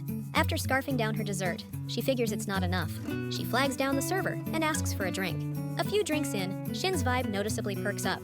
But she's still stressing over Sinyu, so she keeps the drinks coming. Suddenly, she scans the room and spots something she missed when she walked in. Everyone in the restaurant is sitting here in pairs, but for some reason, they don't look like actual couples. And then the girl realizes that these kinds of places are clearly where blind dates happen. Shin's eyes land on the laptop sitting on the chair next to her, and she's glad she grabbed it. The guy types a message to his buddy, letting him know he's already at the hotel, just like they planned. No reply is needed because the one he's waiting for has already arrived. The guy's thrilled to see his friend because he's got issues to hash out, and they need to talk. Looking forward to drinks and catching up, he gives Ju Won-cha a nudge toward the bar. He's acting kinda weird, constantly thanking his friend for something. As they near the bar, he suddenly mentions that someone else is coming to join them. Meanwhile, Shin-ara watches the couples around her, drawing inspiration from their stories. She notices a woman who was laughing and chatting with her date a second ago, now slumped with her head down, staring at her phone. The guy across from her is clearly nervous. He must have said something totally wrong. Shin loves how much material she can gather for her novel in a place like this. Suddenly, she spots 2 guys who just walked in. The author is curious. What could they be talking about so intensely? Suddenly, the guy sitting with his back to Shin jumps up, clearly annoyed about something. Shin's imagination starts spinning all kinds of possible scenarios. After all, the writer can't hear what's actually going on over there. Meanwhile, the guy is fuming because Ju won't do him a favor. His mom will make him marry someone anyway. Checking his phone, the guy announces the girl he set up his buddy with just showed up. Ju Won-cha shushes him, then scans the other tables and suddenly spots a familiar silhouette. Shin strains to listen. She's not about to let this kind of drama slip by in her novel. And just then, from behind, she hears a familiar guy's voice saying he didn't expect to run into her here. Ju Won-cha tells the friend rushing after him. Too late, it's not happening. Slinging the girl's laptop back into her bag, he adds, right now, he's only seeing her. The guy says he's been wanting to tell his friend this for ages. And hey, now the friend sees it with his own eyes. Ju Woncha apologizes and asks his buddy to explain everything to his girlfriend. Grabbing confused Shinara by the hand, he drags her out of the hotel. Her heels are killing her. She can't keep up and yells at him to stop. Shin glares at him, furious. Just a minute ago, she was actually managing to cheer herself up. She ordered all these fancy expensive drinks, but before she could even finish one, he showed up out of nowhere and yanked her away without explaining a thing. Ju Woncha is caught off guard by the writer's sudden aggression, gives a guilty smile, and mumbles an apology. He sits her down on a park bench, then dashes to a nearby store to grab pastries and a couple of beers. He tells her to eat up before the alcohol sits on an empty stomach and makes her sick. She twists the beer can open, already plotting how to sneak back to the hotel later for more writing fodder. Ju sinks down next to her and apologizes again, like he's already dragged her into his mess before. He eyes Shin's outfit like he's seeing it for the first time. Turns out, he didn't think he'd ever see her dressed up like this again. Meanwhile, Shin's spilling about how new ideas hit her at the hotel, and she jotted them down right away. Taking the chance, Ju apologizes again for pushing his edits on her last time. He admits he got too emotional, wasn't fair, and's glad he can finally say sorry in person. Shin, on the other hand, thanks the director, because now, after the edits, that scene is way better. Ju's happy everything's okay, but honestly, he didn't think he was the only one stressing over it. Suddenly, Shin's mood drops. She slumps forward, hiding her face in her hands. She tells the director how she ended up at the hotel and why she wanted to lift her mood. She goes into detail about how and why Sun got angry with her. Now it's clearer to Ju Woncha what exactly he heard in the cafe today. The man is stunned by how far these two go to show care for each other, but he still can't picture them as a couple. As she finishes her beer, Shin suddenly says her plan to cheer herself up is a bust. She went out to get her mind off things, but here she is, talking about Sun again. Now the girl even feels like she's got no reason to write at all. Ju Woncha immediately starts trying to convince her that's not true, and she's missing something. He's sure that if a girl isn't interesting to a guy, he won't go out of his way to help her. But Shin insists she doesn't need the pity party, and will finish that book anyway. She knows her friend better. He finally decides to admit to the girl he was there today too. The writer's face flushes red at the thought the director saw everything. He leans in with a sly grin and says he remembers everything she said about him to her friends. He gets closer and closer, whispering all the nice things she said about him into her ear. Right now, the heroine is ready to take back every word. Ju's behavior feels rough, but her heart's hammering anyway. Shin pulls away, crashes to the ground, and the empty beer can clatters noisily. Ju rushes to help her up and apologizes. She acts like she doesn't hear him, lost in the way her heart's hammering in her chest. The guy leans in, asking to see her bruised hand to make sure she didn't cut herself. Ju grabs Shin by the shoulders and keeps apologizing. He's scared he hurt her with his actions, so he apologizes again. But she just stares at him weirdly and stays quiet. Shin feels something trembling inside her. Finally, she gathers herself and smiles at him. I'm not mad. She avoids his gaze, reaching for the can to pick it up. Her face is burning. She knows it's time to go home. She tucks the empty can into her bag. Same one holding the pastries the director bought. Flashback hits her. Back in school, Shun used to share his pastries with her. Now, Ju's doing the same, looking out for her. He watches her face. Still, he can't shake the feeling she's upset with him. He's clueless about what she's thinking, but guilt's gnawing at him. He leans in close, voice soft. You sure you're okay? Only now does Shinara notice her scraped palms from the fall. Ju Woncha grabs her wrist. He checks her hands for glass or anything else. Even though Shin says it's not that bad, the man asks for a second to be sure. Sitting on the ground, he inspects her palms while she watches him. The heroine feels weird. She's calmer around him now. At first, she was scared of Ju, and he still scares her sometimes. But he's also kind, smart, and teaches her things. The girl yelps as the man clasps her hand in his. She tells herself everything's fine, nothing to worry about. Ju Woncha was worried she might have hurt her wrist, but now sees it's okay. He says she needs to protect her hands. She's a writer. Only now does Shin realize he's been stressing about her texts and her ability to write.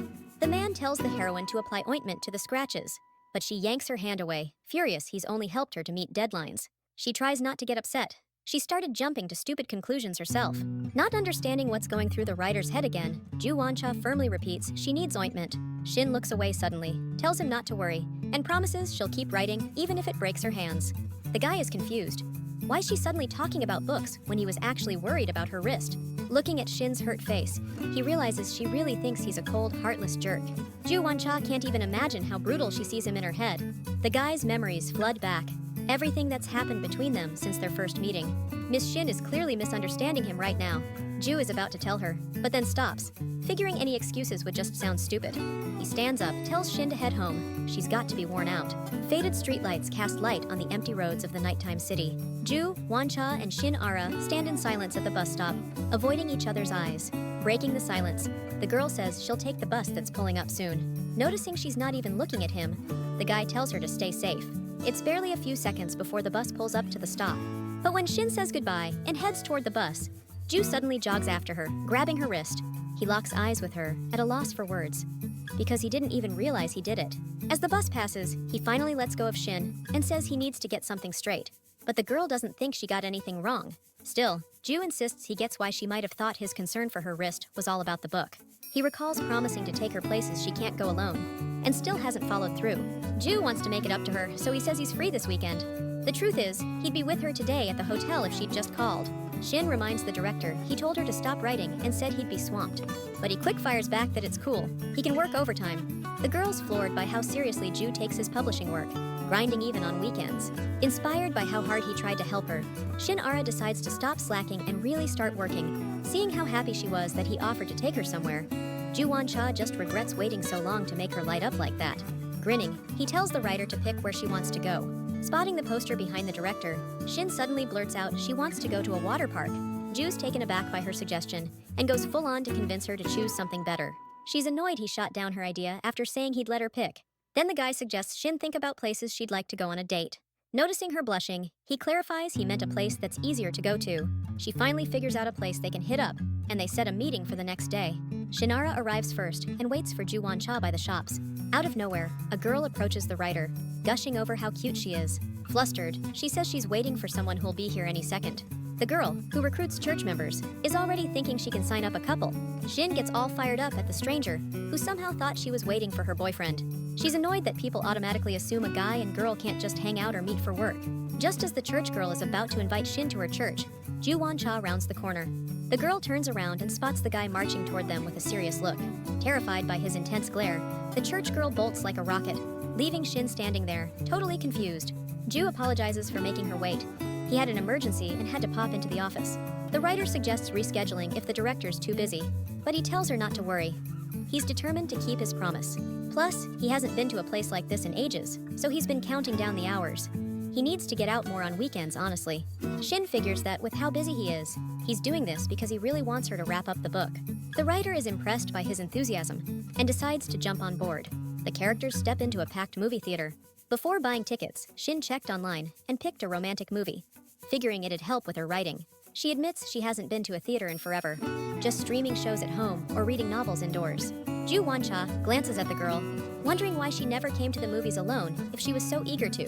When they enter the theater, Shin admits that when she bought the tickets, only double seats were left. The guy freezes right in front of the double seat, like he's been nailed to the floor. Meanwhile, the girl bounces into her seat, marveling at how much softer it is than usual. Ju Won-cha carefully takes the seat next to the writer. But once the movie starts, he's all eyes on the screen. At one point, he realizes this isn't a rom-com, it's a drama. Ju turns to Shin, curious about her take. But when he looks back, he finds the girl fast asleep. Now the guy's convinced the only reason she wanted to go to the movies was those double seats for couples. At first, the idea really gets under his skin. But when he sees Shin all curled up in her seat, he feels bad for her. Deciding he's got no choice, Ju reaches out and tucks her in on his shoulder. Walking out of the theater, Shin laughs at how short the drama was. She just dozed off and the credits rolled. Looking at her with a tired glare, Ju tells her to wipe her drool before she speaks. The girl guiltily looks down and apologizes for dozing off. He says it's from being tired, probably why Shin grabbed those couple seats. Shin's flustered by his comment, but tries to convince him it wasn't like that. She only realized what tickets she bought after paying. Ju asks if she picked the movie because she hadn't been to one since high school with her ex. Confirming his guess, the man lets out a heavy sigh. Without meeting her eyes, he tells her to confess her feelings to Sun. Shin thinks the director's out of touch. Handsome guys like him just don't get it. She's sure hot guys would never look twice at a nobody who just writes books. Lowering her head, Shin explains how Sun only acted nice because her parents asked him to. Ju Won-cha finds himself in another awkward situation and starts thinking. He's sure the writer sees herself as a wallflower just because she doesn't dress up. Even if she gains confidence, he can't picture her dating anyone. The man watches Shin closely as she blinks repeatedly, a stray eyelash stuck in her eye. Her awkwardness, combined with his imagination picturing her with someone, makes Ju Won-cha chuckle.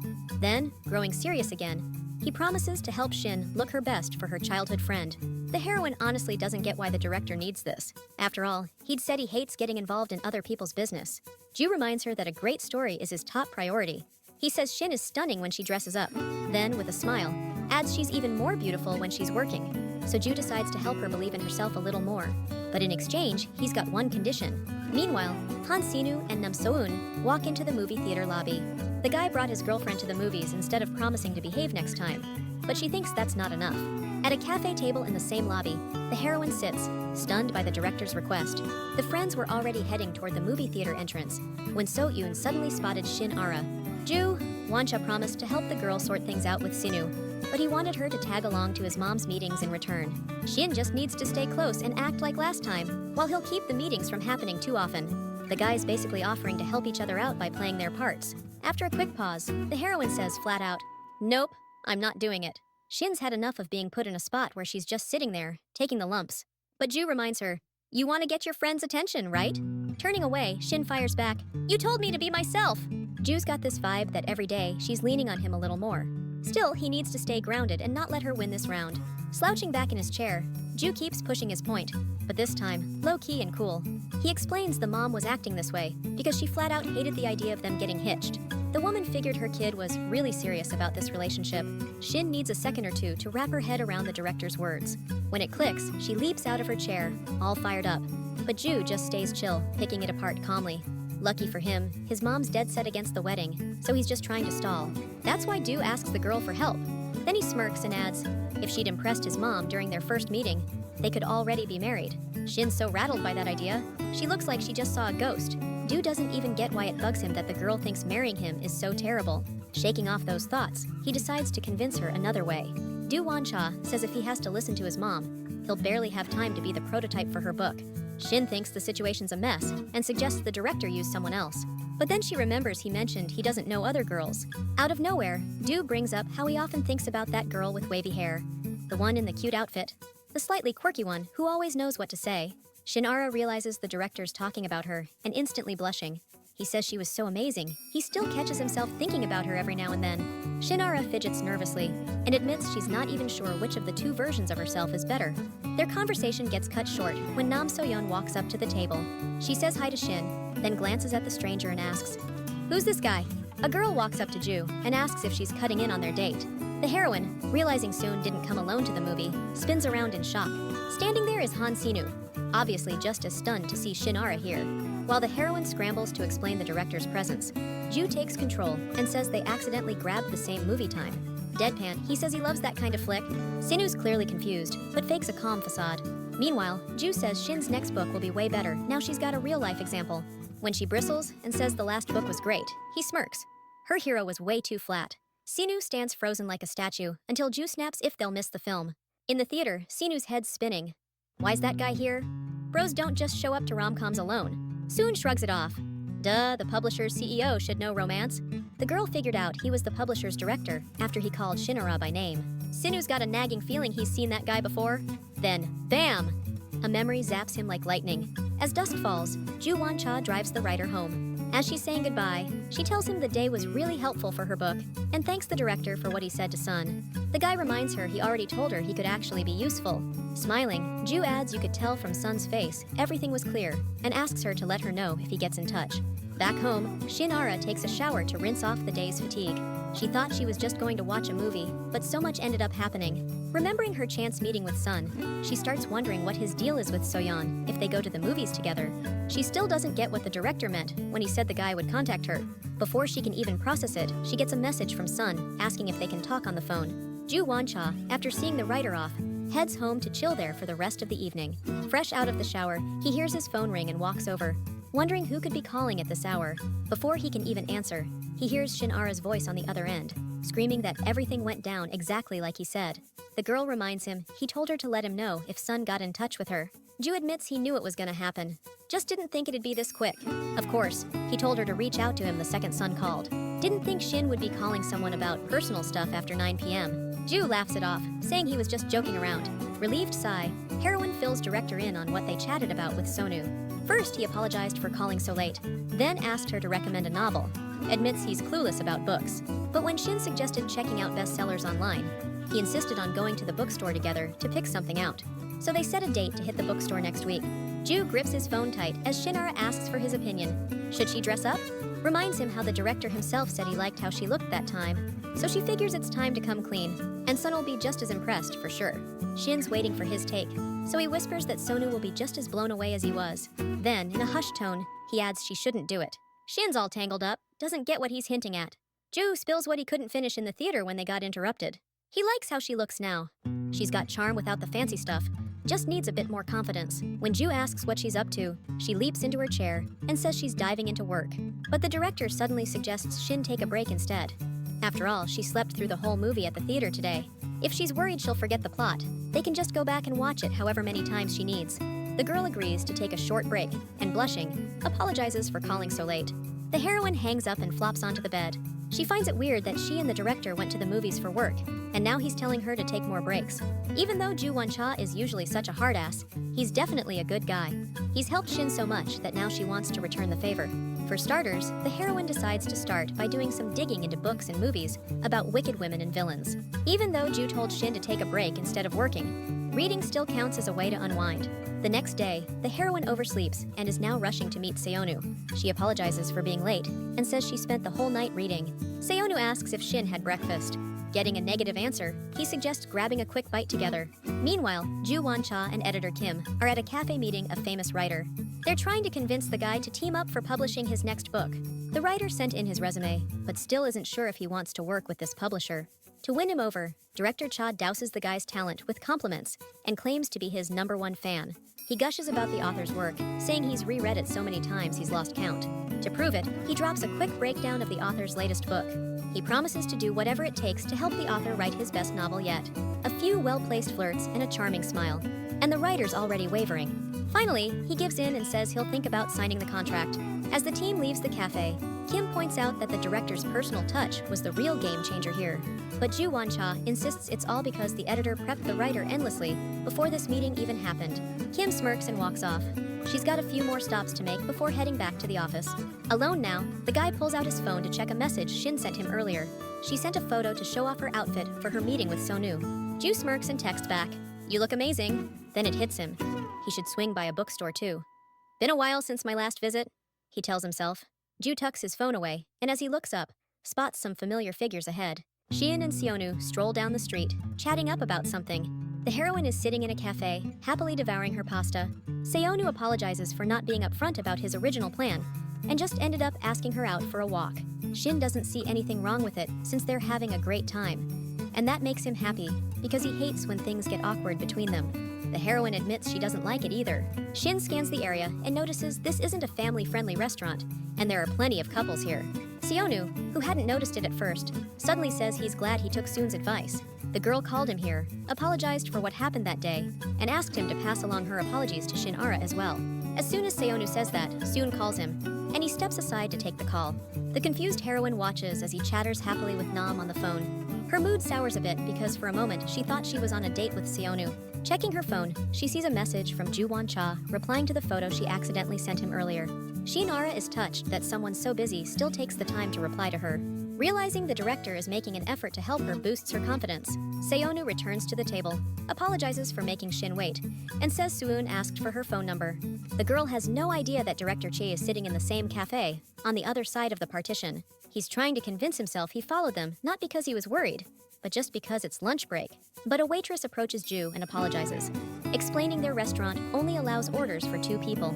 The man remembers the dinner with Shin when she decided to try every single dish on the menu. Back then, she justified her behavior by saying she didn't know when she'd get to visit such a place again. At the time, Ju misinterpreted her words, thinking Shin was just too shy to eat alone. But now he realizes these restaurants that only serve couples and groups actually exist. Grabbing the menu, the man offers the waitress a way out of this situation. He's just going to place a huge order, so he doesn't break the restaurant's rules. So, after a moment's thought, Ju asks for a family combo meal. As a result, the man ends up eating so much he can barely sit up straight. He struggles to get up from the table and heads for the exit. Trying not to be noticed by Shin and her companion, Cha Ju-won follows them. The girl thanks Sinu for lunch, and since she also wants to apologize, she offers to treat him to dessert. Since there are no suitable bakeries nearby, they go into a cafe serving fruit ice. Shin talks about how she recently had this dessert at one of the hotels. Sonu's baffled she went to the hotel after they had a fight. The girl notices the guy got the whole thing wrong, and it really hurt him. So Shin explains that, after that day, she was feeling really low and needed a change of scenery to handle work. At first, the girl thinks Sonu isn't buying her story, but then he suddenly offers to tag along next time so she won't be alone there. The guy says he thought Shin just wasn't the adventurous type, so he never suggested going out together before. He's all excited, showing her spots they can hit up together next time. Meanwhile, Ju Woncha's watching from the corner, fuming that they're still not heading to the bookstore. He thought they were heading there after lunch, but after lunch, they stopped off for corn dogs. Now they're back at the cafe, scarfing down fruit ice. Ju can't wrap his head around how they can stuff so much food down, and it's pissing him off they're still not at the bookstore. He's about to grab his phone to send Shinara a message, but just then, two girls cut him off, asking him to move. He's blocking the path.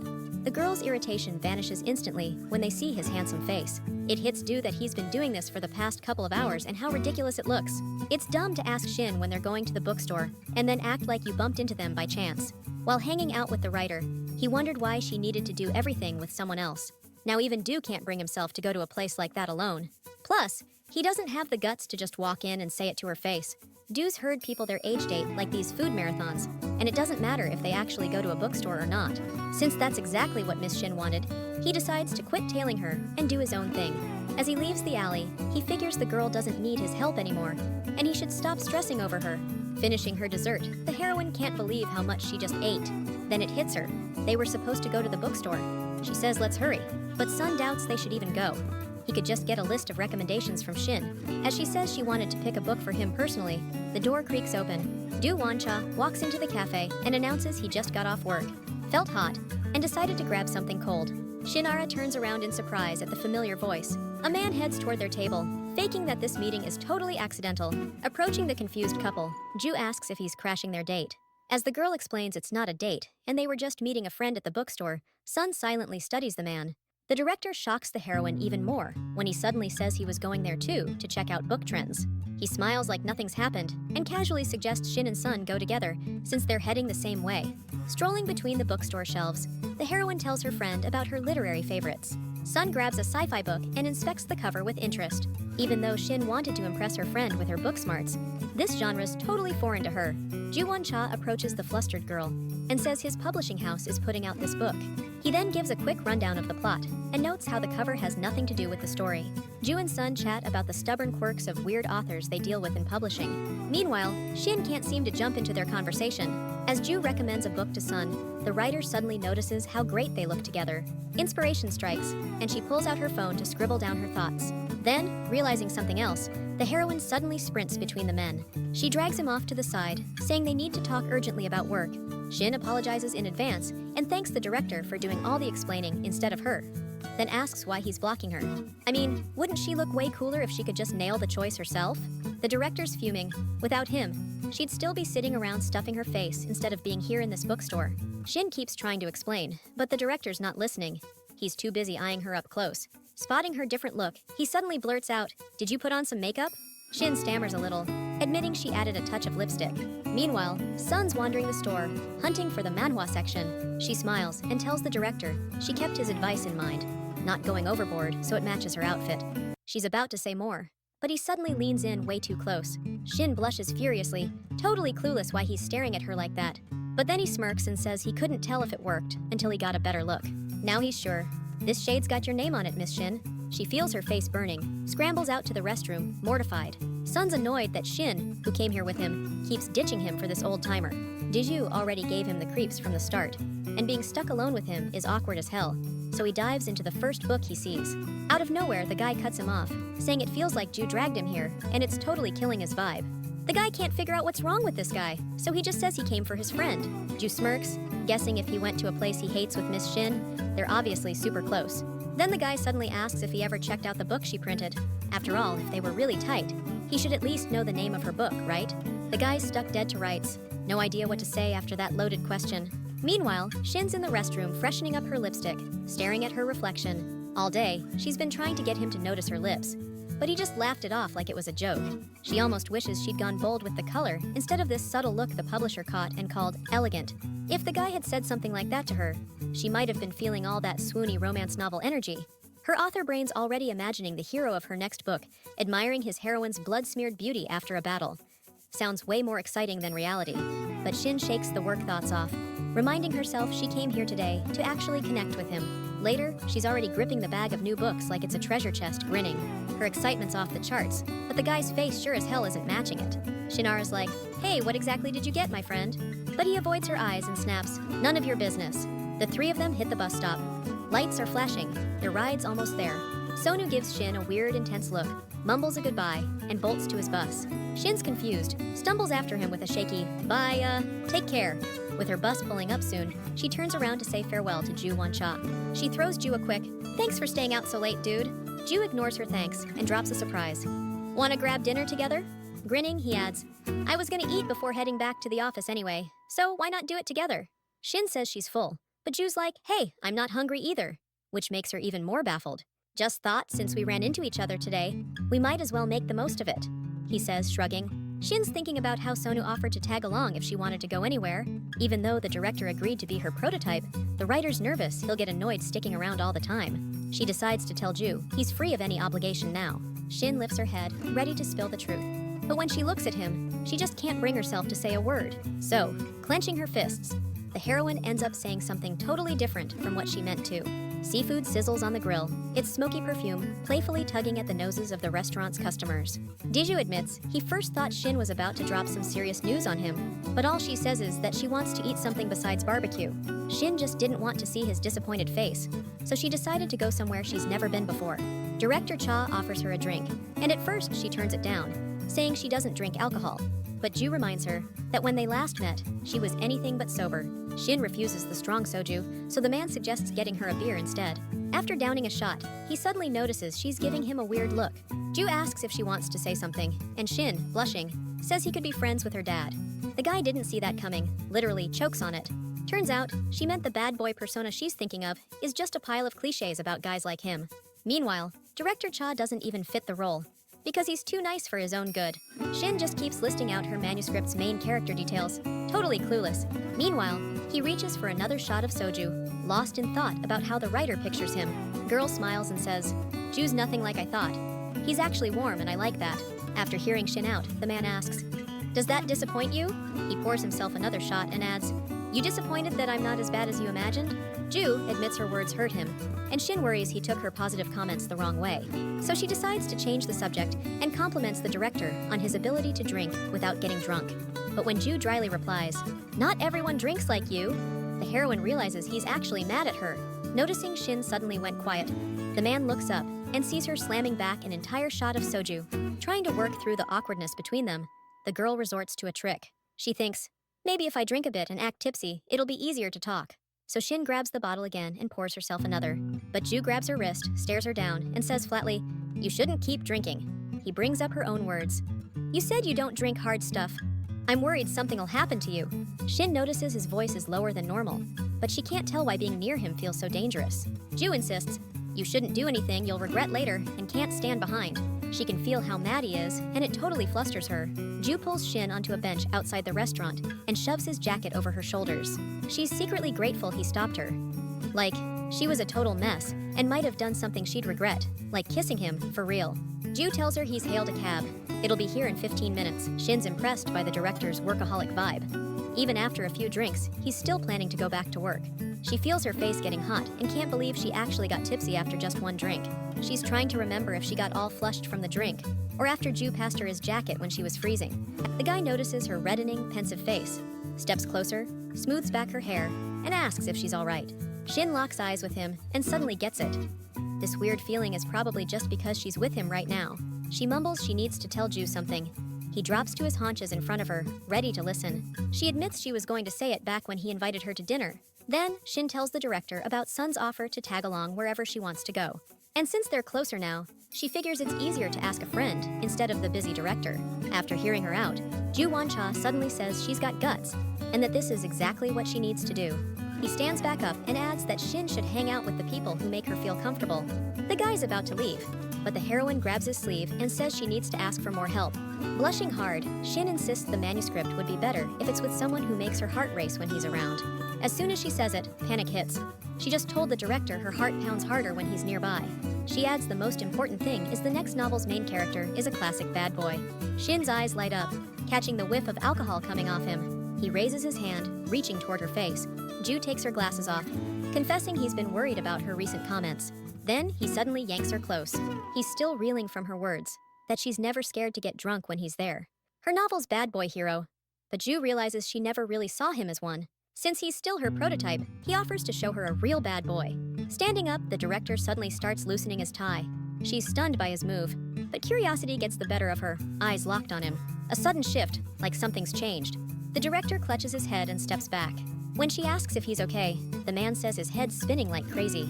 He crouches down again, and only now does Shin realize just how wasted he is. After a while, they're sitting side by side on a bench, and Ju apologizes to the girl for acting like such a mess. He admits he doesn't usually drink that much, and thought he'd be fine with a full stomach. The heroine asks why he then got so drunk, and the question catches him off guard.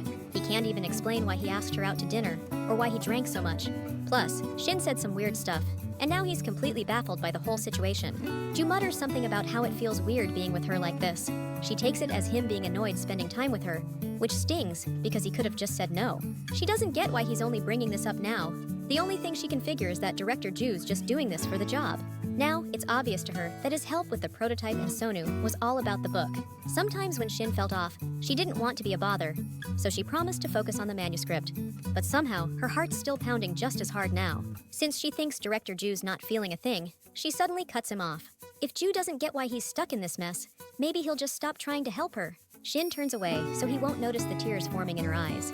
But she's shaking so hard it's impossible to miss. Gritting her teeth, she tells the director she thinks he's doubting if her next novel will work. Shin, tearful, says she'll write the damn book herself, so he'll never have to deal with her again. Ju steps closer and asks, "Who told you you're a bad writer?" He gives her space, insisting he never thought that. And yeah, she's just misreading things again. But now Ju's got a clear idea of how she really sees him, and he admits asking her to dinner today was just because he felt like doing it. Ju knows he's not the warmest guy, so maybe all this confusion happened because of that. But he's trying. Seriously. He also needs to explain why her saying she's not scared to get drunk around him made him so mad. It's because he felt like she's treating him like some emotionless robot, not a real man. Shin's so stunned by his answer, she gasps out loud. She leaps off the bench, trying to convince Ju he's totally wrong. Shin finally clarifies she meant he's been nicer than she expected. When they're together, her heart races like a novel's protagonist, so don't think of it as a bad thing. Even after the explanations, her anger should have faded, but his face tells a different story. He's still trying to process her words when Shin suddenly leaps into his arms. Clinging to him, she asks if he can feel how fast her heart's pounding. Shin realizes she could have just pressed his hand to her chest, and now she's cringing at her own dumb move. But Ju suddenly raises his arms and gives her a tight bear hug. He squeezes her so hard she thinks she'll pass out. He can't help but laugh at how flustered she gets over a little touch. Leaning in close, he reminds her of her own words about not knowing what a bad guy's supposed to be like. Ju runs his fingers over her face and asks if she'll give him another shot at being the prototype for her hero. Tracing her lips, he drops one simple condition. She's got to tell him straight up what she wants him to do. Everything feels off to the heroine. The director's asking her something, but her chest tightens and she can't focus. Just like before, that strange fluttery feeling comes rushing back. Shin can't hold back anymore and lunges toward Ju, but her forehead smacks right into his chin. Ju grabs his sore chin, and Shin rubs her forehead, trying to apologize for being awkward. Ju admits it hurts a little, but now he knows exactly what Shin wants. So he takes off her glasses and cups her face with his warm hands. Ju tells her to just say it straight next time, then gently kisses her lips. But Shin suddenly pushes him away. Ju's totally confused. Why's she pulling back after leaning in like that? Shin blames it on being drunk, even though she knows she really wanted it. She tries to convince Ju it meant nothing, but he grabs her waist and pulls her in. He reminds her about how her heart pounds when they're close, and how it inspires her. But he can tell she's not a good liar. He wants to know if she lied when she said all that. Shin blushes and admits she just realized it was all true. While she's still fumbling for excuses, Ju leans in and softly kisses her forehead. He asks her to describe the bad boy she imagined, because only then can he be the one she needs. Shin doesn't want to say a word right now. She's too drunk and scared she'll blurt out something weird again. Ju won't take no for an answer. He wants her to spill what she really wants, now while the truth's still honest.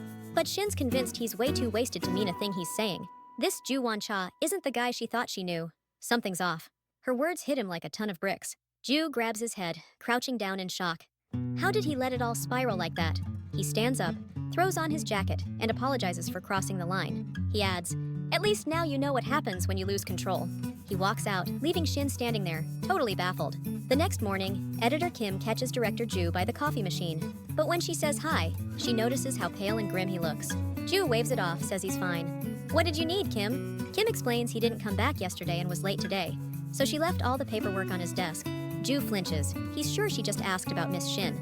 Left alone, he sips water, stares out the window, replaying last night in his head. He's surprised by his own behavior, but he tells himself he's been working non-stop lately and hasn't had a drink in forever. Still, the thought of what might have happened if Shin hadn't pushed him away gives him the chills. Ju's mind replays the girl's flustered, terrified face again. The way he's thinking about the innocent writer caught in a sticky situation makes his blood boil. He yells at himself, stunned he's so unhinged and bitter to act like this. Diju pulls up his chat with Shin again. Last night, after confirming she made it home safe, he never actually replied to her message. Her last message? Just telling him to get home soon too. But Ju figures replying now would be weird, so he tucks his phone back in his pocket. Shin's at home, sipping beer and typing up a storm to document yesterday's mess. It comes easy to her. When you're recounting your own story, it practically writes itself. Writer mode, on point, but then she realizes they actually kissed. Mortified, Shin's ready to die. How's she supposed to look him in the eye now? And even though it was her first kiss, Ju's clearly got experience. Now he won't even text her back. Persuading herself he was just doing his job as a muse yesterday, Shin dives back into writing. A whole week passes. Life goes on as usual for both of them. Ju Woncha kept telling himself the girl hadn't been writing all this time because she was swamped. Meanwhile, Shin couldn't focus at all, and the ache of a broken heart just wouldn't leave her. On a weekday, the writer decided to step out for a cold coffee and some fresh air. She settled by the window to people watch, and even wished she'd brought her laptop to jot down ideas. Shin watched the office workers and felt a pang of envy. They worked until the evening, then got to be free. Her legs carried her to the cafe right across from Director Che's office. Just as she tried to convince herself she just wanted to kill time, a man walked in. He placed his order, and the barista started his Americano. While waiting, he glanced around and froze when he saw the woman by the window. Meanwhile, Shin couldn't stop thinking about Ju Won-chae, who was probably buried in work right now. She wanted to see him again, but couldn't bring herself to message him first. The director hadn't replied in a week, and was probably swamped even on the weekend. Even though he'd said to message him anytime, Shin just couldn't get past her awkwardness. Lost in these thoughts, she didn't notice Sunu walking up to her. At that moment, a brilliant idea hit her, and she leapt from her seat. But when Shin jumps up, she bumps the guy's tray, sending his coffee cup flying. Sonu manages to grab the cup, but coffee still spills onto his shirt. The girl stares in surprise at the well-dressed guy, trying to figure out why he's here. The heroine darts off to get wet wipes to clean his shirt, but Sonu stops her. He buttons up his jacket to hide the stain. The guy slides into the seat next to her, amazed they ran into each other here. He didn't recognize Shin as his girlfriend. Turns out she went all out today for some reason. The heroine slams herself for it, since she hoped to never cross paths with Sonu looking like this again. The guy asks what she's doing here, and Shin, without turning around, says she was just out for a stroll nearby. Sonu says he came here himself because he's got an interview at one of the offices. The girl feels guilty about ruining his tie and insists she'll buy him a new one right now. But the guy stops her again, saying it'll really be fine. If it really bugs her, she can just give him her number. And if something actually goes sideways at the interview, he can call her and spill the tea. Meanwhile, Ju Won-cha is having lunch with his staff member, going over the meeting they just had. The guy gets a message, apologizes to the director, and asks if he can reply. The director waits patiently while the employee finishes texting. After wrapping up, he apologizes again and explains his girlfriend had an urgent question. Do-won doesn't get it. Couldn't she have waited a few minutes? He sighs, says they've been fighting because he always takes too long to respond to her messages. She knows he's busy, but he worries she gets antsy when they're off-grid. Do-won listens intently, then remembers he still hasn't answered Miss Shin's message. After lunch, the two head back to the office. On the way, they spot a hot new dessert shop with a line snaking around the block. Do-won perks up. Editor Kim mentioned this place earlier and wanted to try it when it opened. He suggests grabbing treats for the team's next meeting.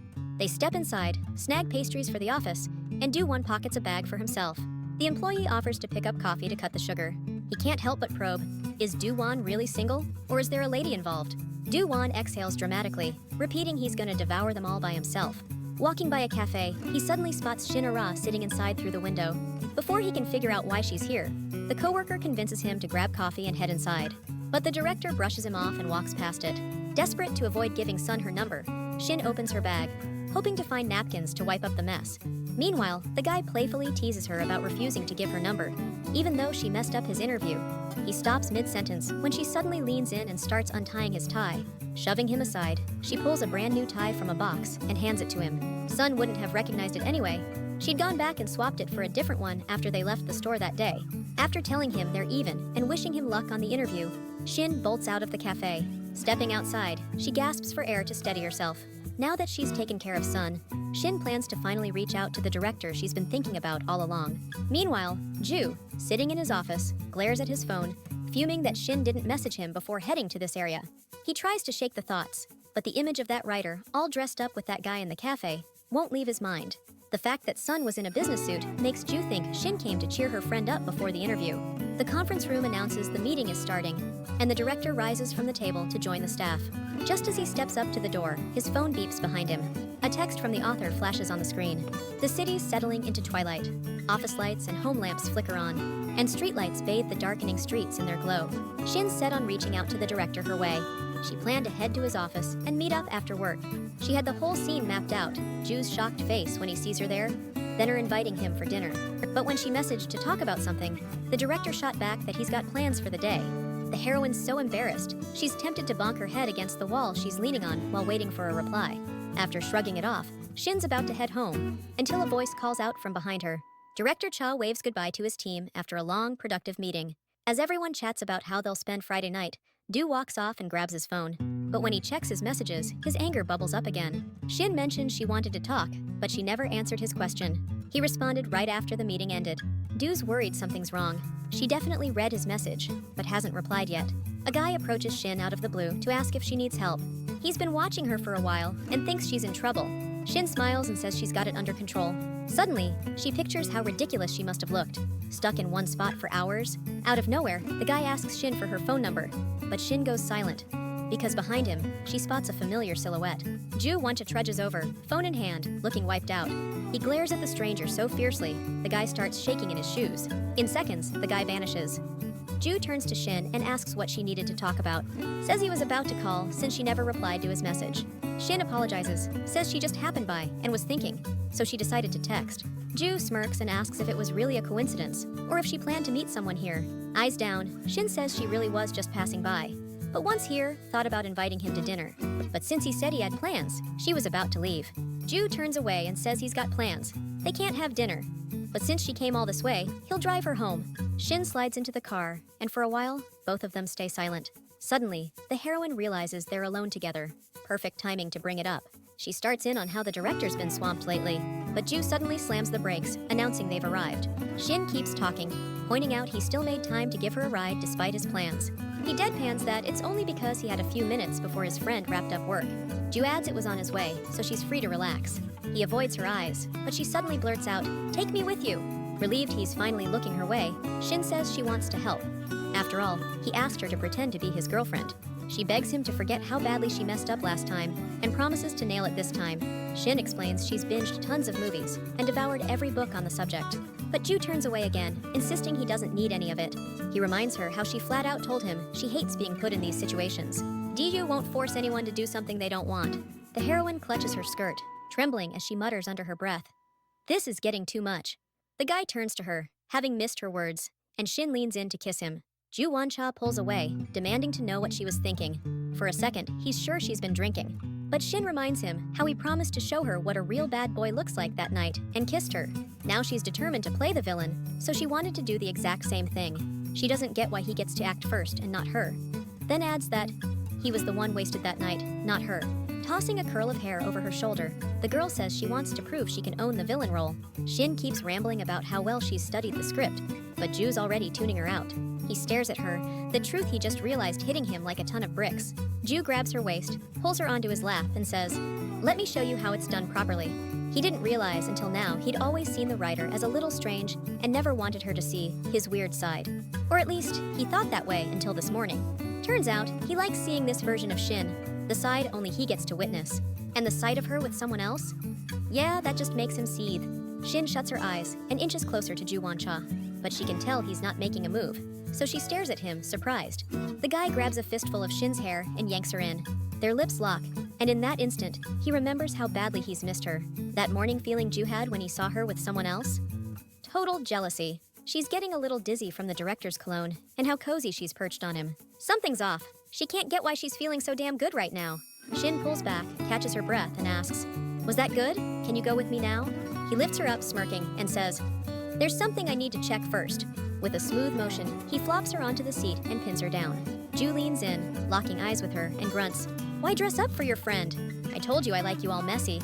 His stare gives her chills. She whispers, "Only you know this side of me." Sonu sees her like this and can barely believe it's the same woman. Shin dressed up. She was heading into the publisher's office. Ju suddenly tucks a hair strand behind her ear and growls, "Promise me you'll never let anyone else see this part of you but me." Ju's phone rings. Shin slides free the second he answers. She's trying to get what Ju meant. Was it because she looks like a total dud when she dresses up? Or is he just being a possessive jerk? After the guy finishes his phone call, Shin hurries to say goodbye and thanks him for picking her up. But Ju catches her arm, stopping her and asking her to pretend to be his girlfriend. Turns out, his buddy's friend Wancha, the one Ju wanted to set up with him last time, has been trailing him the whole way. Yenayo found out he's the publishing company director and got curious about him. The guy once again reminds her she's late and Ju already has a girlfriend. Yena knows their fake relationship is just an act, so she's sure she can charm him. They didn't wait long before Wancha and Shinara show up. The guy hands around wine, offering everyone a glass. Ju accepts and glances at Shin, asking if she'll have some too. From her nervous expression, he figures she's never had wine before. Ju slides a plate of food toward her, telling her to eat something if she's drinking alcohol, clearly looking out for her. Shin remembers her role, grabs a forkful of steak, and holds it out to Ju to taste. The group freezes mid-breath, completely shocked by the scene. Shin's eyes go wide, terrified she's blowing it. But Ju takes the fork, leans in, and tries the meat she offered. He says it's really tasty, and his cheeks flush red. The couple across from them watches in surprise as Shin and Ju act all lovey-dovey with each other. The longer Yena stares at the guy across from her, the one she thought was a total jerk, the more she starts to like him. Even though Ju has a girlfriend, Yena figures it won't be hard to steal him away. She can tell Shinara's acting all awkward and nervous. She's got the confidence she can totally crush the competition. Then she tells Shin, "You put all that effort into dressing up, but your purse clashes with your dress." She smirks and adds, "You look like you got evacuated somewhere and just grabbed the first thing you saw." Yena eyes the flustered Shin, convinced no matter how hard she tries, she can't hide who she really is. But to her surprise, Shin just shrugs it off and starts chatting about how spacious her bag is and how easy it is to carry her laptop for work. When Yena finds out Shin's a writer, she can't resist another jab. "Writers never have a social life, right?" She adds, "Being a writer must be so tough. You didn't even notice your lipstick's been smudged all this time." Shin covers her lips with her hand, while Ju's friend, Wancha, nudges Yena and asks, "What's eating you?" The heroine's mortified, realizing her lipstick's been smudged the entire time she's been sitting here. But then Ju steps in, leaning over her and gently stroking her face. He says, "It's all my fault. Your lipstick probably smudged because of what happened a little while ago." Ju wipes Shin's lips and says there's no big deal. She's still gorgeous. Then he wipes his own lips, figuring her lipstick's on them too. The heroine isn't sure if this is a game anymore. The silence at the table is broken by Ju's friend, who says he needs to hit the restroom. Taking the chance, Yena gets bolder and says Ju's fake girlfriend is giving him way too much trouble. She says there's no point keeping up this charade. They're clearly not a match. Yena says she knows everything because she was set up with him blindfolded. She came here today to prove they can start over from scratch, telling him his girlfriend's acting pathetic and she can do way better. Yena slides her foot under the table and touches Ju's leg. Grabbing his hand, she tells him to pick her and promises to play his girlfriend way better. Yena leans in and whispers if he needs it, she'll even marry him. But right then, Shin jumps up, throws her arms around Ju, and screams this will never happen. She's certain he'd never marry someone he doesn't love. And besides, he's already married to his job. Before collapsing into his arms, she adds he's way too good for someone like Yena. Leaving the restaurant, Ju Wancha lifts Shin and lays her on the back seat of his car. She apologizes for not helping him at all, but he says she did a decent job today. He liked how Shin played up the awkward situation with his girlfriend, and how she held her own in a verbal showdown with Yena. The heroine feels her face warming up as he remembers her feeding him from her fork and calling out his name. Ju admits with a smile that he was a little nervous at first, but is glad Shin took on the role of his girlfriend. He asks if she's free this weekend because he wants to give her a new lipstick as a thank you for helping out. She nods, covering her face with her hands. Inside her, that weird feeling flares up again when she hears Ju's kind words. Her heart's about to explode. A while later, the director wakes the girl up and says they've arrived. He tells Shin to head home as soon as she feels up to it, so her parents don't worry. Ju asks if she can make it home, but the heroine isn't listening. She's only thinking about how she doesn't want to leave. When the girl says it out loud, the man sits down beside her. But realizing what she just said, Shin quickly tries to explain herself. She says she's still not fully together, and worries she'll embarrass herself in front of her parents. Avoiding his gaze, the heroine adds she just wants to rest and get her head straight. When Ju moves to step out of the car to let her lie low, she grabs his hand. Trying to explain her sudden grab, she says it's too cold outside. The car's way too cramped for a comfortable break. Walking up to the director, the girl says he's probably tired and needs to stay with her. Pressing into Ju Woncha's chest, Shin says it'd be nice if he rested with her, and he knows how drunk she is. When asked if she's serious, the girl admits she doesn't want to be alone tonight. After a while, Ju tries to catch his breath from carrying the heroine out of the car. He lays the sleeping girl down on the bed. On the way out, the man gets a headache and decides to go somewhere he can unwind. Now, remembering how Shin looked to him when she said she didn't want to be alone, he feels sick with himself again. Ju's totally confused about messing up her words about just wanting to sober up. Leaving Shin in the room, he's about to send her a message and wait in the car. Ju walks out of the hotel room and suddenly sees a man trying to get into the next one. The guy's pounding on the door he clearly mixed up. This mess makes Ju realize he can't leave Shin alone. He feels responsible for her and decides to stick around until she wakes up. Still, Ju can't stand being in the same room as her for a bunch of reasons. He notices he's sweating all over from carrying the girl here, so he decides to take a cold shower to clear his head. Shin hears the water running through half awake and tries to figure out where she is. The cold shower really calmed Ju Woncha down, and he wraps a robe and heads back to the room. The man glances up at Shin and realizes she's awake. Shin is sitting on the bed in a weird posture, just staring at him, trying to make sense of what's going on. Diju offers her an option to catch some more zizzes if she wants. He's saying this just in case she doesn't remember. Earlier she said her head hurt, and he brought her here. When Ju says he paid for the room all night, and Shin can rest as long as she needs, the girl suddenly grabs his robe belt. She pulls him down next to her on the bed, hugs him, and mumbles she thought he left. Only now does the man realize Shin is talking in her sleep. He stares at the girl up close for the first time. She's changed a lot since he first saw her, but it's hitting differently, and he kind of likes it. Dyu can't help but notice he's starting to like everything about her. Never would have guessed he'd feel this way. He holds her close and whispers, "You can't just say you don't want to be alone." Way too many guys would misinterpret that. Ju says he wants her to say it only to him, and right then, Shin opens her eyes. The guy's worried she might have caught his words, but the girl suddenly flings open his robe and tells Ju he's heartless. Climbing on top of him, she meets his gaze and asks why he gets to do that to her alone. Ju realizes Shin's still totally wasted and suggests they stop and just talk. But the next second, she kisses him gently and bites his lip. She gripes he's the only one who freshened up, then collapses on him unconscious again. Making sure Shin's completely out of it, Ju shoves her off. With her beneath him, blood rushes to his head, and he feels his control slipping. Ju grabs a water bottle from the nightstand, drinks, then tells Shin she should chug some too. Her hangover's wrecking her. He runs a wet finger over her lips and warns that whatever happens from now on is on her head. First rays of sunlight fight to pierce the tightly drawn hotel curtains, where birds already chirp loudly. Shin wakes up in a strange bed with a killer headache. She scans the room, trying to figure out where she is. Memories start clawing through her foggy mind. Right as Shin tries to figure out why her bed's so wet, Ju Woncha's voice pops up beside her. He smirks at her and asks if she quenched her thirst last night, since he gave her everything she wanted. Trying to clear her head, the heroine heads for the shower, but notices the bathroom walls are see-through. Regardless, she decides to bolt out of this motel fast, but Ju Woncha blocks her exit. He gives her a hard look, asking where she's going dressed like that, saying they still need to talk about something. Since they've got time before leaving, he suggests starting with breakfast. Shin hesitates, then shrugs and agrees. The heroine wants to know what he's bringing up and tries to remember what happened last night. Maybe she just passed out here from that headache, and Ju's in a robe because he took a shower. The only thing bugging her is that she's also, why the hell is she naked too? Ju notices Shin's not touching her food, so she chows down on the breakfast anyway. As she munches her sandwich, her mind's looping on all the wild stuff from last night.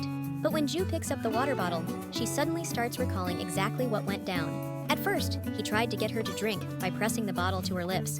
When that ran out, and Ju was about to go buy more, Shin yanks him back, says she wants something else instead, and kisses the hell out of him. These memories are way too sharp to be just a dream. Ju asks the girl what she's thinking so hard about. She didn't even hear him. Can't take the pressure anymore. The heroine jumps up and demands to know what went down between them last night. The man stays calm, explaining Shin's clothes got soaked when he was trying to get her drunk, so he dried her off with a towel and tossed her into this robe. That's it. Shin shouldn't get worked up, he says, because it was dark and he got nothing on the eyes. The girl lets out a relieved exhale when she realizes she mostly got herself dressed while wasted. Shin thinks the rest of it was probably just her imagination. She was crushed under the weight of it all. That idea pops into Ju Woncha's head. She's had similar dreams featuring him before, and he knows dreams mirror your real inner self. The heroine swears up and down she doesn't usually go there, even if she does daydream a lot. Right now, Ju gets the nagging feeling Shin actually remembers last night, but he's not sure if that's a good thing or a bad one. Shin's still spinning her wheels trying to explain, but the director cuts her off, telling her to get moving. He was sweating bullets last night and wants to change out of these clothes before work. Moving closer, he tells her to pick up the pace. They've got a ton to get through today. Standing in a fitting room an hour later, the heroine listens to tips on how to style her real hair. She changes clothes and pulls back the curtain to reveal Doju Wancha. When the guy asks if the outfit and hairstyle are comfortable, Shin answers affirmatively. Ju is happy to hear this since they've got a long walk ahead today. He hands his card to the consultant and pays for the purchases. After the boutique salon, the guy suggests heading out to find matching lipstick. On the way, they stop by the eyewear kiosk too. In the cosmetics section, the heroine can't decide between two lipstick shades for a while. Ju notices this and gently places a hand on her shoulder. Since she's got fair skin, he suggests going with a bolder shade. But if she's unsure, he'll buy both lipsticks.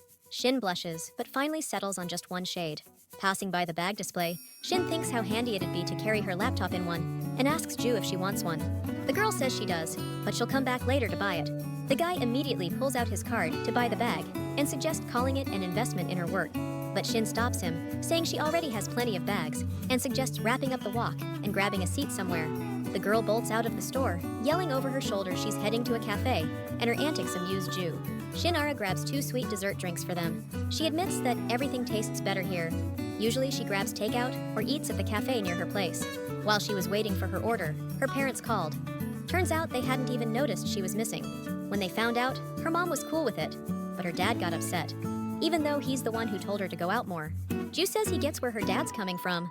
Wiping milkshake off her lips, he says, "You're being reckless, Shin. You shouldn't be out here alone." He thinks it's better if she just sticks with him, so her dad stops worrying. Shin is confused. Why is he saying this if she's not supposed to be his girlfriend today? Ju Wancha wonders why this milkshake won't finish. Time's ticking, and their lunch reservation's next. Shin jumps up asking, "Let me pay for lunch. You've bought me enough already." Shin knows he's looking out for her as his writer. It's part of the job. But if he keeps this up, she'll feel like she owes him. Ju looks down asking, "You think I'd waste the whole day shopping with you and drinking stuff I hate just for work?" It flatters him she thinks so highly of his work ethic, but right now, it just stings. He takes her hand, asking her to answer one question. Ju Won-cha thinks Miss Shin, as a writer, should know this better than anyone. He's wondering what it could mean when the main character in a novel, who's usually indifferent to everything and everyone, suddenly starts doing things out of character. The girl feels her heart pounding, her cheeks flushing as his words hit home. Shinara tries to wrap her head around what he just said. Even if she's usually clueless, she can sense there's more to a question like that. Ju Won-cha locks eyes with her, waiting patiently for an answer. Struggling to find her words, Shin stammers out, "It usually means he's head over heels." But before she finishes, she freezes, catching snippets of conversation from the table next to them. They're bickering about mismatched fashion choices, and how the two just don't click. Shin recalls a similar moment when she and the director were eating seafood at a restaurant. Back then, the heroine overheard one of the girls trying to get Ju's number. She was convinced a guy that handsome couldn't be dating such a ditzy girl. So Shin pushes the love thoughts away, telling herself it's just work, nothing more. She replies that when a guy's nice to the main heroine, it's because she's found his soft spot. Ju's so shocked by her answer, he demands an explanation. Shin fumbles, explaining that when a novel's character acts out of the blue, it means someone's got them by the short hairs. She immediately declares she wants her gifts back if they have a hidden meaning. Du Wanja feels a headache coming on and tells her to just drop it. Shin's really just enjoying her time with him, but scared to hear this is all just part of the job. Later that evening, still in the car after lunch, the heroine's barely breathing after all she ate. Du finds this amusing. She's eating so much just to make sure lunch wasn't a waste of money. He smirks and invites her out for dinner again sometime. Shin feels her heart racing again and grabs the door, claiming she's got to go home. Du stops her and hands her a box of pastries he bought from that trendy shop. Shin's stunned, he's so sure she loves sweets. Du admits he just noticed her scarfing down desserts during her meeting with Sinu. They lock eyes in silence for a beat. Du's about to grab the box back, thinking he messed up. But Shin tightens her grip and promises to eat the macarons while working. She tells him she's grateful he keeps buying her stuff. Right then, her phone rings. She snatches it up instantly. Shin says to hold on a sec. She needs to take the call. Du turns his face away. But when the man suddenly hears the name Sonu, he feels anger starting to bubble up. Nevertheless, he holds back and waits for Shin to wrap up her call. Ju overhears Sonu asking the girl what she's been up to, and she says she went shopping. The moment Shin says she's about to head home, the man suddenly slams his hand on her shoulder. Ignoring that she's still on the phone, he yanks her close and kisses her lips. As they lock eyes, they hear Sonu's voice on the line, fuming because she didn't call him. As he gets mad that Shin's staying quiet, Ju kisses her again. Before hanging up, the girl tells Sonu she's okay and tells him not to worry. Shin gets home, starts working, then during a break starts browsing Korean travel spots. She stumbles on so many stunning spots, she can't stop looking and starts thinking how awesome her writing would be in those landscapes. A bunch have overnight stays, and Shin's already picturing herself heading off on one of those trips. Her imagination runs wild, sightseeing, chowing down on delicious food, snapping tons of pics. Just as she's picturing what could go down between her and Ju that night in the room, he suddenly calls. He figures to call later, thinking Shin had a good rest today, even though he's just wrapping up his gym session. She's too scared to admit she's been scrolling online forever, picking out places to go with him. She says she woke up early and has been working nonstop since then. Joe, on the other hand, says he hit the gym first thing this morning to kill time before he gets swamped. Shin mishears him again and begs him not to go through the trouble for her, but he insists it's his own call. As they part ways, she can't help but admire how disciplined he is in everything he does. He came off that way from day one, which is why Shin was shocked when he mentioned reading her novel. She was dead sure they had nothing in common, but he actually got attached. But self-doubt creeps in again, and Shin starts wondering if it'll all fall apart once she finishes her novel. She tells herself to stop overthinking nonsense. Her director's pulling every string to support her. She decides to clean her space before diving back into work and do a little self-care. Suddenly, Shin feels this urge to look absolutely flawless. Her thoughts get interrupted by her mom barging in. She'd been trying to reach Shin forever and assumed she'd skipped out again. Her mom's confused by Shin's sudden cleaning frenzy before work. She's not mad about last night's no-show, but she's dying to know who Shin was with. When Shin says it was someone from work, her mom admits she thought she was with Seonwoo at first. Turns out, mom's known for a while Shin's been head over heels for her childhood friend. That's why she kept inviting Seon to their place, pretending to give him food. She was sure Shin had stayed with him last night and called him to make sure everything was cool. Seon, meanwhile, was out partying alone, and learning the girl wasn't home, promised to reach out and clear things up. When he dialed her number, Shin picked up pretty fast. Seon started grilling her with questions, mad she went shopping without inviting him along. At some point, Shin just stopped replying. Seon got anxious, clueless what the hell was happening to her. He looked up and spotted a car under the streetlight, a couple making out inside. The scene flustered him, so he ducked behind the building's corner.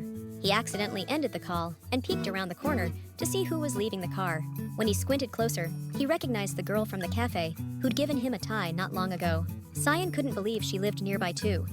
He tried to make out the guy still sitting in the car. It hit him. He'd seen that exact car somewhere before, and the whole situation felt weirdly damn familiar. Shin waved goodbye to Ju Won-cha and watched her drive off. Right then, Seon's call rang again. He immediately apologized for bailing on the last one. He called back. Had to check something. Back in high school, Sinyu spotted his childhood friend in his class for the first time in years. She was slumped at her desk, looking upset after those guys pushed her and knocked her over. When Sinyu cut in, they claimed it was a fluke, just messing around and bumping into her by accident. He had her back, screaming at the guys. She sat there, eyes watery, checking if her glasses were cracked. Meanwhile, Sinyu was warning the guys he'd make their lives hell if they messed with her again. Shin wiped her glasses, then slid them back on. She kept assuring the girls everything was okay, nothing to worry about. Back then, Sinyu thought he was just being a good friend. After all, she was his childhood pal. He met Nuna at a bar, celebrating the end of his military service. She'd had a few too many, griping about her boss. But Sinyu caught the vibe she had a crush on him. Still, this woman, 4 years his senior, was clearly into him. And out of nowhere, she's like, "You should start dating me." The offer threw him for a loop. How do you date someone you don't even know? But Nuna didn't care at all. In her opinion, they should have gotten to know each other during the relationship. Seonu figured this woman knew her stuff when it came to relationships. Plus, he'd just finished his military service, so he didn't think twice about agreeing. The very next day, as she'd asked, he met her at the office after work. Her co-workers watched with envy as her young suitor showed up. Seonu felt flustered and awkward under all that attention. Then, from a short distance away, he spotted a man scowling at them. Seonu had no idea why the guy was staring so intensely or listening so closely to their conversation. But Seonu and Nona's relationship never got off the ground. She asked him to stop writing the next day and blocked his number. Seonu had no idea someone would dump him like that, or why she'd even do it. He wanted answers, but when he showed up at Nona's office the next day, he saw her with a guy. It was the same man who'd been giving him the death stare that day. Seonu realized Nona had used him to make her boss jealous and get his attention. Then it all made sense to him. He decided to clear his head and hunt down a nearby cafe with desserts. That's when Seonu first met the girl he somehow felt an odd connection to. Even though fate kept bringing them together, he never got her phone number. Seonu knew she already had a boyfriend, and he didn't want to go through that mess again. But today, for some reason, it hit him. He might have messed up too. So, standing around the corner, he called Shinara back. He had to confirm something. After that, he said goodbye and hung up. Squeezing the phone tight, Sonu tried to sort out his own thoughts. Shinara's mom stares in surprise at how dressed up her daughter is. The girl explains she's heading to dinner, but wants to get there early, hence the rush. Her mom noticed she'd been out a lot lately and dressing up. She teases if Shin has a date with Sonu, but the girl says it's a meeting with the publishing company's CEO. The woman's disappointed. It's a work meeting, so she tells her daughter to be back before midnight. Today, the heroine decided to show the director a whole new side of herself, so she booked a table at a top-tier restaurant. Ju Wancha was already outside when he got a message from Shin with the address and a note saying she couldn't wait for tonight's dinner. He replies he's on his way and can't help but smile. He catches his reflection in the store window and immediately adjusts his expression. Then, Ju suddenly realizes showing up in his work suit at the restaurant might be too formal and decides to change. He texts Shin he'll swing back to the office real quick before heading over. Same thing happened last time. If he keeps rocking the work suits, she'll think they're just meeting for business. Ju wants to make an effort to meet her in a way that makes her feel comfortable by his side. As the man, lost in thought, hurries to change, someone suddenly calls out to him. Looking up, Ju sees Cinny standing there, saying he had an interview nearby at his publishing house. He admits he really hoped to see the guy because there's something he wants to discuss in person. Cinny reminds them they've crossed paths a few times with Shin, and now he wants to address it. In the cafe, the girl's eyes are on the two handsome young men who've just claimed a table. Cinny loosens his tie. He's sweltering in this business suit. He can't wrap his head around how the guy sitting across from him can pull off this outfit and sip scalding black coffee. Ju cuts him off, telling him to speed things up and get to the main issue. Cinny leans back in his chair, eyes locked on the man, slowly sipping his iced Americano through a straw. Then he apologizes, saying he was just too jittery from the interview today. Ju cuts him off again, demanding to get to the point. He's running late for a meeting. Sonu asks if he's planning to meet Shinara. After a pause, the man replies he doesn't owe explanations to the guy he's meeting. Sonu boldly meets Ju's gaze. I heard from Shin's mom. She's been out a lot lately. He finds it odd the director's seen her so much. Wants to make sure he's not up to no good. Ju crosses his arms. Miss Shin writes from experience. Real people, that's why I help her. But to Sonu, it all sounds a little absurd. Happy if that's true, but worries Shin might have done something foolish out of naivety. Sonu says the girl was missing all night. Her parents called him when they searched for her. Ju nearly chokes but plays it cool. Guess you two are close if her family calls you. Sonu explains their parents are close friends. Asks him to understand his concern. When they met at the bookstore and Ju scolded him, he suddenly wondered why he'd never read the book his childhood friend wrote. So that day he bought it, just finished reading it. Sonu was hit by the heroine's love for her childhood friend. Memories flooded back. After listening, Ju Wancha cuts in. What's your point exactly? According to Sinyu, the story in the book is way too similar to be a coincidence. Since Ju himself said Shin writes from personal experience, she used him as a reference. Putting his cup down, the man says he doesn't see the big deal, even if that's true. No matter what past experiences she drew from, or feelings she wrote about before, she's all about him now. Looking at Sinyu, he adds, this guy's more obsessed with the past than I thought. Shin steps out of her house, reads Ju's message, and is totally thrown off. She can't figure out why he first said he was heading to the restaurant, then randomly decided to stop by the office. Shin decides not to let bad thoughts take over. She plops down, kicks off her heels, and gives her feet a break.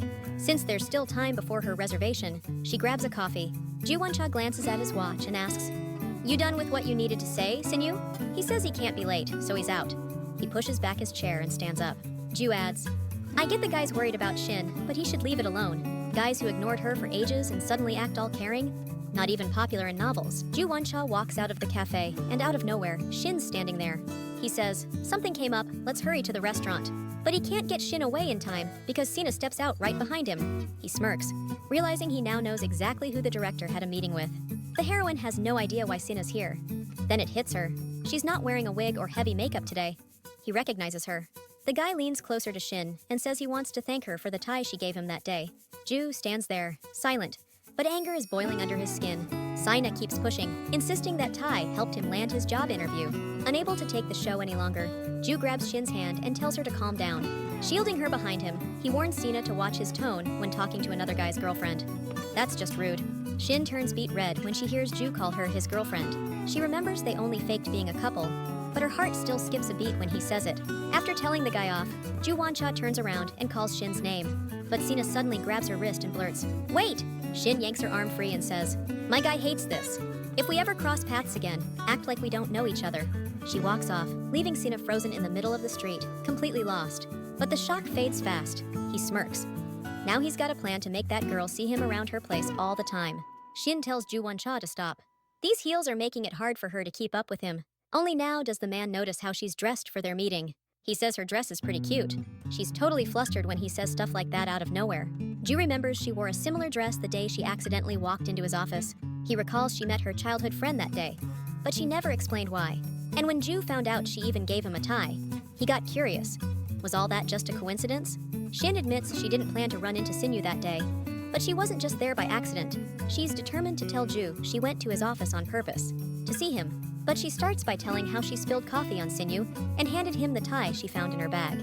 Out of nowhere, he asks, "Is that the tie she bought at the mall?" If she kept it in her bag all that time, waiting to hand it to him personally, it could only mean one thing. Ju figures she still has feelings for her old friend. Shin hears that and gets lost in her tangled emotions. Just then, she gets a call from the restaurant confirming her reservation. Du hears her tell them they're already on the way and tells the girl to hurry up so they don't get there late. Shin can't wrap her head around why the director even asked her that question. She's trying to piece together what she was about to say to him when the restaurant call cut in. What's really gnawing at her is why Du looked like that when he asked her about it. After a bit, they're already at the restaurant, and the girl's enjoying both the food and the cozy setup. The problem is, it's been killing her how Du hasn't said a word since they got here. Since she brought him here to have a good time, Shin decides to try cracking a joke to lighten the mood. She says something about the usual move here, dipping sauce into your meal and all that, but Du barely reacts, and Shin feels like she's failing at keeping things chill. She's so flustered, she can't even tear a piece of bread right, and it's pissing her off that she can't do something simple. Staring at Du's sour face, she starts to wonder if he even wants to be here with her anymore. Meanwhile, Du's getting annoyed he can't eat properly, since Sun's words won't stop gnawing at his brain. That prick's line about a director wasting time with some writer is still stuck in his throat. A waiter approaches their table and politely suggests the girl try at least one glass of wine. The waiter trembles as he offers the wine to the man across the table, who's giving him a death stare. Shin feels the silence at the table getting to her and decides to break it first. The girl suddenly asks Ju, "Do you like how I'm dressed?" Because the last time she dressed up, he gave her that exact same look and told her not to do it again. So now she's decided this look isn't for her. Ju tries to explain that he was saying she's usually attractive and doesn't need to waste time on pointless stuff. And Shin admits she's been trying to dress up to keep up with him when they spend time together. Because when they went to that seafood place together, everyone was eyeing her like she was a joke. Ju covers her hand with his palm and suddenly apologizes. Clearly, he thinks there's been a misunderstanding. He says the dress looks so good on her, he can't even come up with a proper compliment. Plus, when he said she didn't need to dress up, he meant she doesn't have to change herself to fit his image. The truth is, she can totally steal the spotlight. Ju admits that's why he's worried. She'd draw unwanted attention, being with an old man like himself. Shin's in shock at the guy's words. She quickly tells him that's not the case. People are looking at him because he's hot, not her. Their conversation gets cut short when the guy at the next table proposes to his girlfriend. Shin's so stunned by it, she can't tear her eyes off the couple. Du smirks and asks if Miss Era's into that sort of thing. The girl tilts her head, wondering if he's talking about marriage proposals, and suddenly declares she's not into that stuff at all, but loves watching others do it. She grins, thinking they've finally got something in common. Neither of them cares about tying the knot. She laughs, saying for some reason, it feels like they're finally clicking. Even though Shin thinks her answer will soften Du up, the guy clutches his head, imagining the long, tough road ahead. After dinner, Do Won-jae passes on dessert, but leans in to snag a bite from her fork. Outside, he offers to hail a cab, but Shin declines, so they walk to the bus stop together. Shin's so at ease with Du, she's starting to not want the night to end. She debates asking him for coffee to kill time a little longer. She's so lost in thought, she doesn't see the pole ahead, until Du grabs her wrist and yanks her back just in time. But once they pass the pole, he doesn't let go, holding her hand like they've done it 100 times before. Shin enjoys the contact, but doubt creeps in.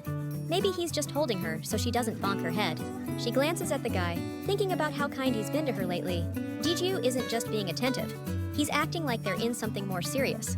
For a second, Shin lets herself think he's doing the same with others, but she quickly shakes that thought off. She figures she'll stop overthinking and just enjoy the time they're spending together. Lost in her thoughts, Shin didn't even realize how fast they'd made it to the stop. Still not wanting to say goodbye, she takes the jacket off her shoulders and hands it back to him. Diju looks at her and says, "Now's the time to tell her something." Shin starts thinking he doesn't want the night to end either. She asks if that's what he means, but he cuts her off and says yes. The guy suggests taking the suburban train together, but Shin, not catching his words and thinking he's asking her to a cafe, says she's down for that. Or even better, going to his place. Ju freezes. The girl, realizing she messed up, tells him to forget what she said. Shin explains she just didn't want the night to end right then, and thought maybe a cafe or park would be nice. She hides her face in his jacket, scared she's coming off even weirder now. But Ju suddenly says it makes him happy, because he doesn't want the night to end either. He wraps his jacket around her shoulders and says how glad he is they feel the same way. He'd love to take Shin straight to his place, but he doesn't think he can face work tomorrow. So Ju suggests spending a night together somewhere this weekend instead.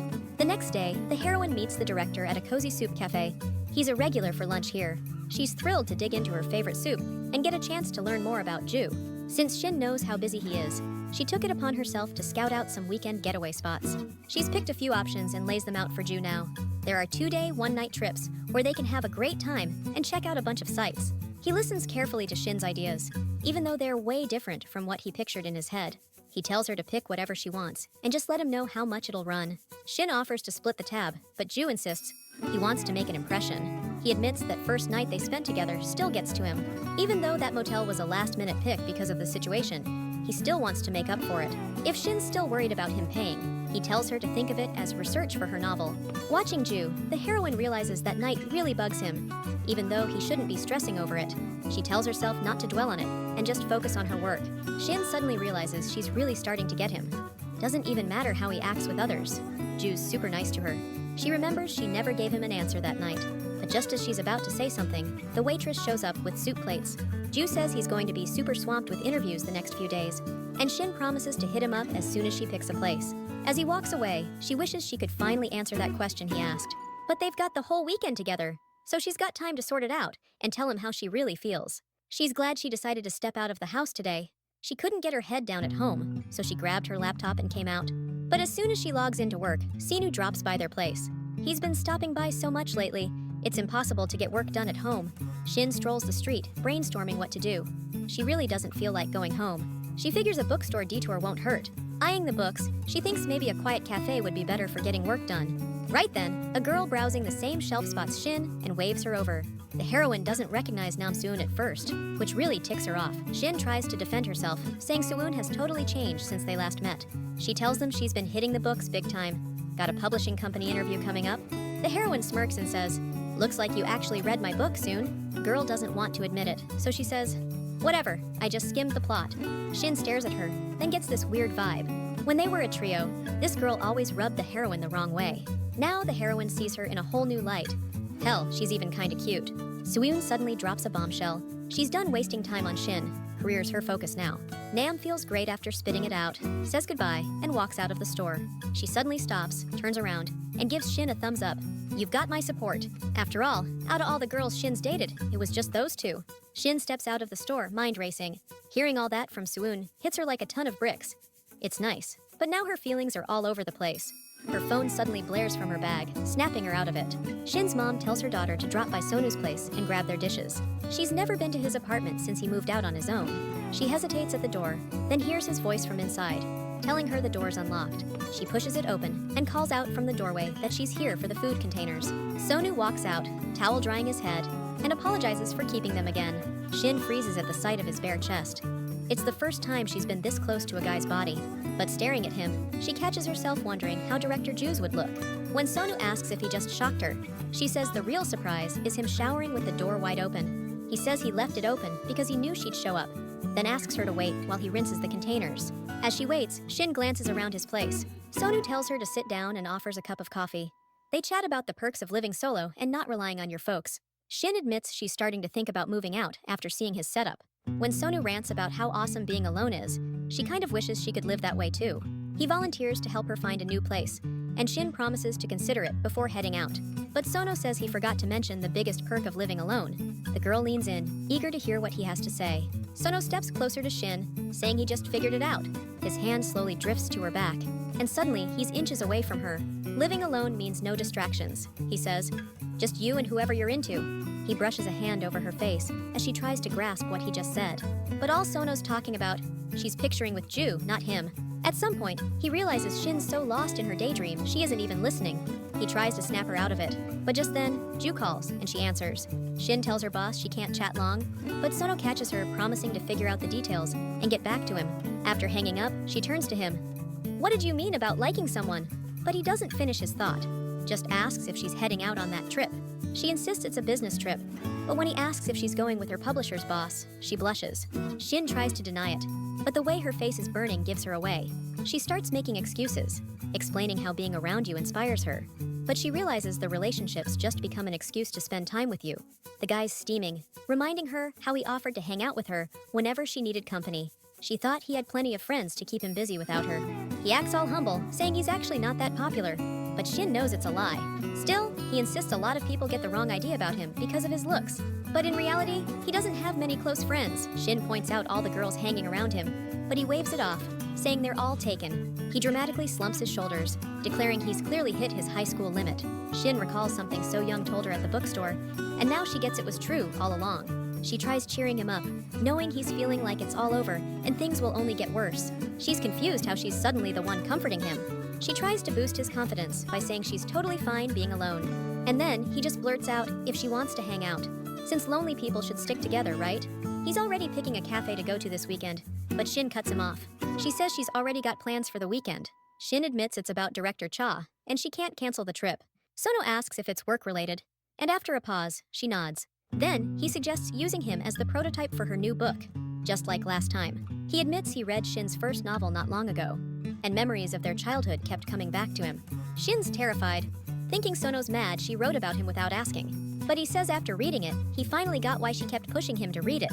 Shin realizes Sono's feelings right now aren't about anger at all. He grabs her hands and asks why she didn't tell him everything sooner. Because if she'd told him, she wouldn't be stuck with someone like Director Cha. Back home, she can't get any writing done. She's stuck, but if she wants to chill this weekend, she's got to wrap it all up in 2 days. The only good thing is her mom bailed her out of the awkward moment with Sono. Her mom called just as he grabbed her hands, and she made a run for it home. She'd wanted Sono to read her novel forever, but now that he did, she's not happy about it. Instead of feeling happy, she felt relief. Shin realized the person she wants to write about, and can't stop thinking about, is Ju-won Cha. The heroine literally jumps up, realizing she's finally sorted out her feelings. This time, she's not using the novel. She wants to say it all in person. But to do that, she's got to meet him this weekend, after knocking out all her deadlines early. Director Cha grabs a quick coffee break to call Shin. Her voice sounds rough, and she says she didn't sleep a wink last night. Shin tells him she's wrapping up all her deadlines before their trip. Ju suggests pushing the trip if it's too much for her, but she's not hearing any of it. She's determined to finish everything and meet him this weekend, no matter what. Director Cha checks if she's got it under control and tells her to hit him up if she needs to talk. Shin doesn't want to let him down by breaking her promise, so she admits she's been counting down the days until their trip. It calms Ju down, and he offers to book the hotel if she's swamped. Shin just now realizes she totally forgot to make a reservation, and stares at the calendar date. The guy hears the girl drop off a chair from the other end of the line. After assuring him she's fine, Shin says goodbye and hangs up. After hanging up, Ju lingers on the balcony, staring at her phone. All week, she's been so swamped mixing up the days that she didn't even realize it's already Friday. She decides to book one of the last available spots fast. But when she tries, she freezes. Everything's sold out already. Shin panics, clueless about what to do next. The publishing house hums along normally, and editor Kim walks the new hire through her tasks. Namsoon's so wiped she's already dreaming about the weekend. She's stuck with overtime and, as she leaves the office, notices someone else is still there. When she gets closer, Soon tenses up, recognizing Director Cha. Ever since that movie theater run-in, his icy stare has haunted her. An awkward chat unfolds about whether Soeun's adjusted to her new job. Ju never imagined they'd cross paths again, let alone work together. He knows this girl went to high school with Shin. After an awkward pause, Soyeon asks the director if she can head home. Ju lets her go, smiling, and tells her not to hesitate to reach out if she runs into any work troubles. Trying to make a good impression on Shin's friends, he emphasizes that Nam can come to him. After all, their age difference isn't that big. The girl isn't entirely sure what just went down, but she says goodbye to the director. Leaning back in his chair, the man wonders if he did the right thing, or if his desire to look good in front of Shin's acquaintances is just ego. Ju figures he needs to work on his expression. People find it intimidating. The next morning, Shin stands at the entrance with a suitcase, waiting for the director to arrive. She didn't sleep a wink last night, but she managed to knock out the deadlines and book a place to stay. Now the girl's certain people can accomplish anything if they really put their mind to it. The heroine hears a car horn, turns around, and freezes. Director Cha, dressed in sporty attire, strides toward her, apologizes for being late, and offers to help her load her things into the car. Noticing Shin's gaze, he explains he dressed comfortably for the long drive. But Shin insists she really likes it. The heroine is stunned at how great he looks, even in something so casual. Meanwhile, the man hopes he doesn't come off as indifferent. He He dressed this way to make her comfortable. After loading the car, they finally hit the road. Shin gazes out the window, taking in the rolling natural landscapes. As she arrives, she gazes in delight at the calm blue sea. It's the weekend, so the place is packed with people. Shin notices a sea of lovebirds everywhere. Ju says it's a hot spot for couples. He smirks and adds that everyone might think they're a couple. She blushes so hard at that, he worries he crossed a line. Shin grabs his phone to snap some pics, just like everyone else. They hit up the sights and stop at a cafe for a bite to eat. She starts thinking the director must feel the same. Or why else spend his precious weekend with her? Ju spots an ice cream stand and says he's down for some sugar. Shin instantly volunteers to treat her. Watching her, he notices she's way more animated than usual. He'd worried he was pressuring Shin with the trip planning, but now he sees she's into it. Just as Ju's figuring out a cozy dinner spot to chat, a kid zooms past and collides with him. The kid bursts into tears. Her mom sprints over and shoves her toward him, demanding an apology. The kid protests that he was just standing in the middle of the road, but when she looks up at him, the little girl gets scared. Shin grabs 2 huge ice cream cones and heads to Ju, but then she notices some weird commotion and a kid yelling who refuses to apologize to a guy with a mean face. Ju realizes his scowling face might have spooked the girl, so he kneels in front of her on one knee. He softly apologizes to the little girl, assuring her his face always looks like that, and he's not actually angry at her. Ju pats her head, and once she's certain he's not as mean as she thought, she apologizes to him too. Watching this, Shin suddenly realizes the director's smile isn't just for her. It hits her. Maybe the kindness he showed her wasn't anything special. She might have blown something out of proportion that didn't matter, and all the motivation and energy she'd been buzzing with just vanishes. Ju Wancha notices Shin goes quiet out of nowhere. He plops down on the bench, asks if she's tired, but she says she's just been shocked. After her drive's gone, Shin suddenly feels the weight of all the sleep she's missed. Ju suggests heading to the room, says he's tired too. She pulls out her phone to check the booking. Suddenly, she tells the guy their reservation's canceled and he's lost. So Shin admits she actually forgot to book a room because she was too busy. Then she managed to snag a last-minute cancellation, but it looks like it was just a glitch on their website. The girl says she's really sorry and didn't mean to let him down. She hesitates, then suggests crashing at some motel nearby. After a second's thought, Ju promises to fix this. He gets up from the bench and suggests grabbing dinner first. The guy apologizes. He needs to make a quick call and steps off to the side. The call only takes a few seconds, and Ju tells Shin he's already got it sorted. There's a hotel nearby where he always stays when he's in town for work, and the manager agreed to take them without a problem. Running his fingers through her hair, Ju says this place is way better than the other hotels around here. You'll get a solid rest, but you should know we're only getting one room since we're checking in the same day we booked, so we'll probably be sharing a bed. If that's cool with you, Ju suggests heading there right now. When they arrive at the hotel, the heroine gazes around in surprise at the fancy decor and upscale guests. She tries to convince herself it's all good. She booked a single room with twin beds too, back when they first planned this. Plus, they've already stayed at a motel together. No awkwardness here. She throws open the room door and gasps at the huge space inside. This is the fanciest room she's ever laid eyes on, and she's not holding back her awe. Shin bolts into the bedroom, eyes wide at the massive bed. Next, she peeks into the bathroom, and that's a jaw-dropper too. Ju's not exactly wowed. It's not the suite of his dreams. But hey, considering how they scored it, it'll do. Shin pokes her head out the balcony, and there's a private pool. While she's still reeling, wondering what kind of poolside digs Ju's stayed in before, he's already ordering room service. Minutes later, they're chowing down on gourmet eats from the hotel's restaurant. Shin's worried this is costing Ju a fortune, but he waves her off. Membership perks cover it. Still, she insists on chipping in for part of the trip. Before she can finish, Ju grabs her wrist. He snatches a forkful of chicken from her plate. He tells her to forget the whole thing. This is a vacation, baby. Feeling the vibes getting better, Shin nods in agreement. Ju heads to the shower and promises to be right back. Since there's a couch in the room besides the bed, he offers the girl the bedroom and says he'll crash on the couch. Shin feels awkward, not just for messing up the hotel booking, but now Ju's even giving her the bed. Just before Ju finishes his shower, the girl gets an idea to do something nice for him. Ju took a cold shower on purpose. He figured he needed to keep it together tonight. But when he walks back in, he's met with a weird sight. Shin's sitting on the floor, shorts on, her skirt tucked up, tying her hair back. When Ju asks what she's up to, she says she's dressed this way for comfort. She's decided to give him a massage and tells him to head to the bed. Ju tries to protest, but she shoves him into the bedroom, dead set on him getting some rest. Shin knows her acupressure, even if this is her first time doing it on someone else.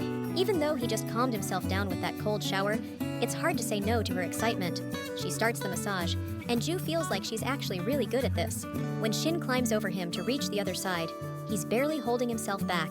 She tries to stay focused, channeling all her energy into her fingers. But it's hard for her to focus with this view. At least, she eases her own fatigue by massaging him.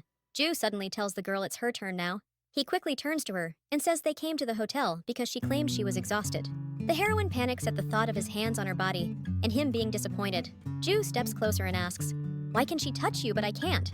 He gently lifts her foot into his palms and softly rubs it. Shin admits she's seeing sides of the director she never noticed before today. Ju replies, "People can't stay the same all the time. Or maybe we just don't know each other that well," he adds.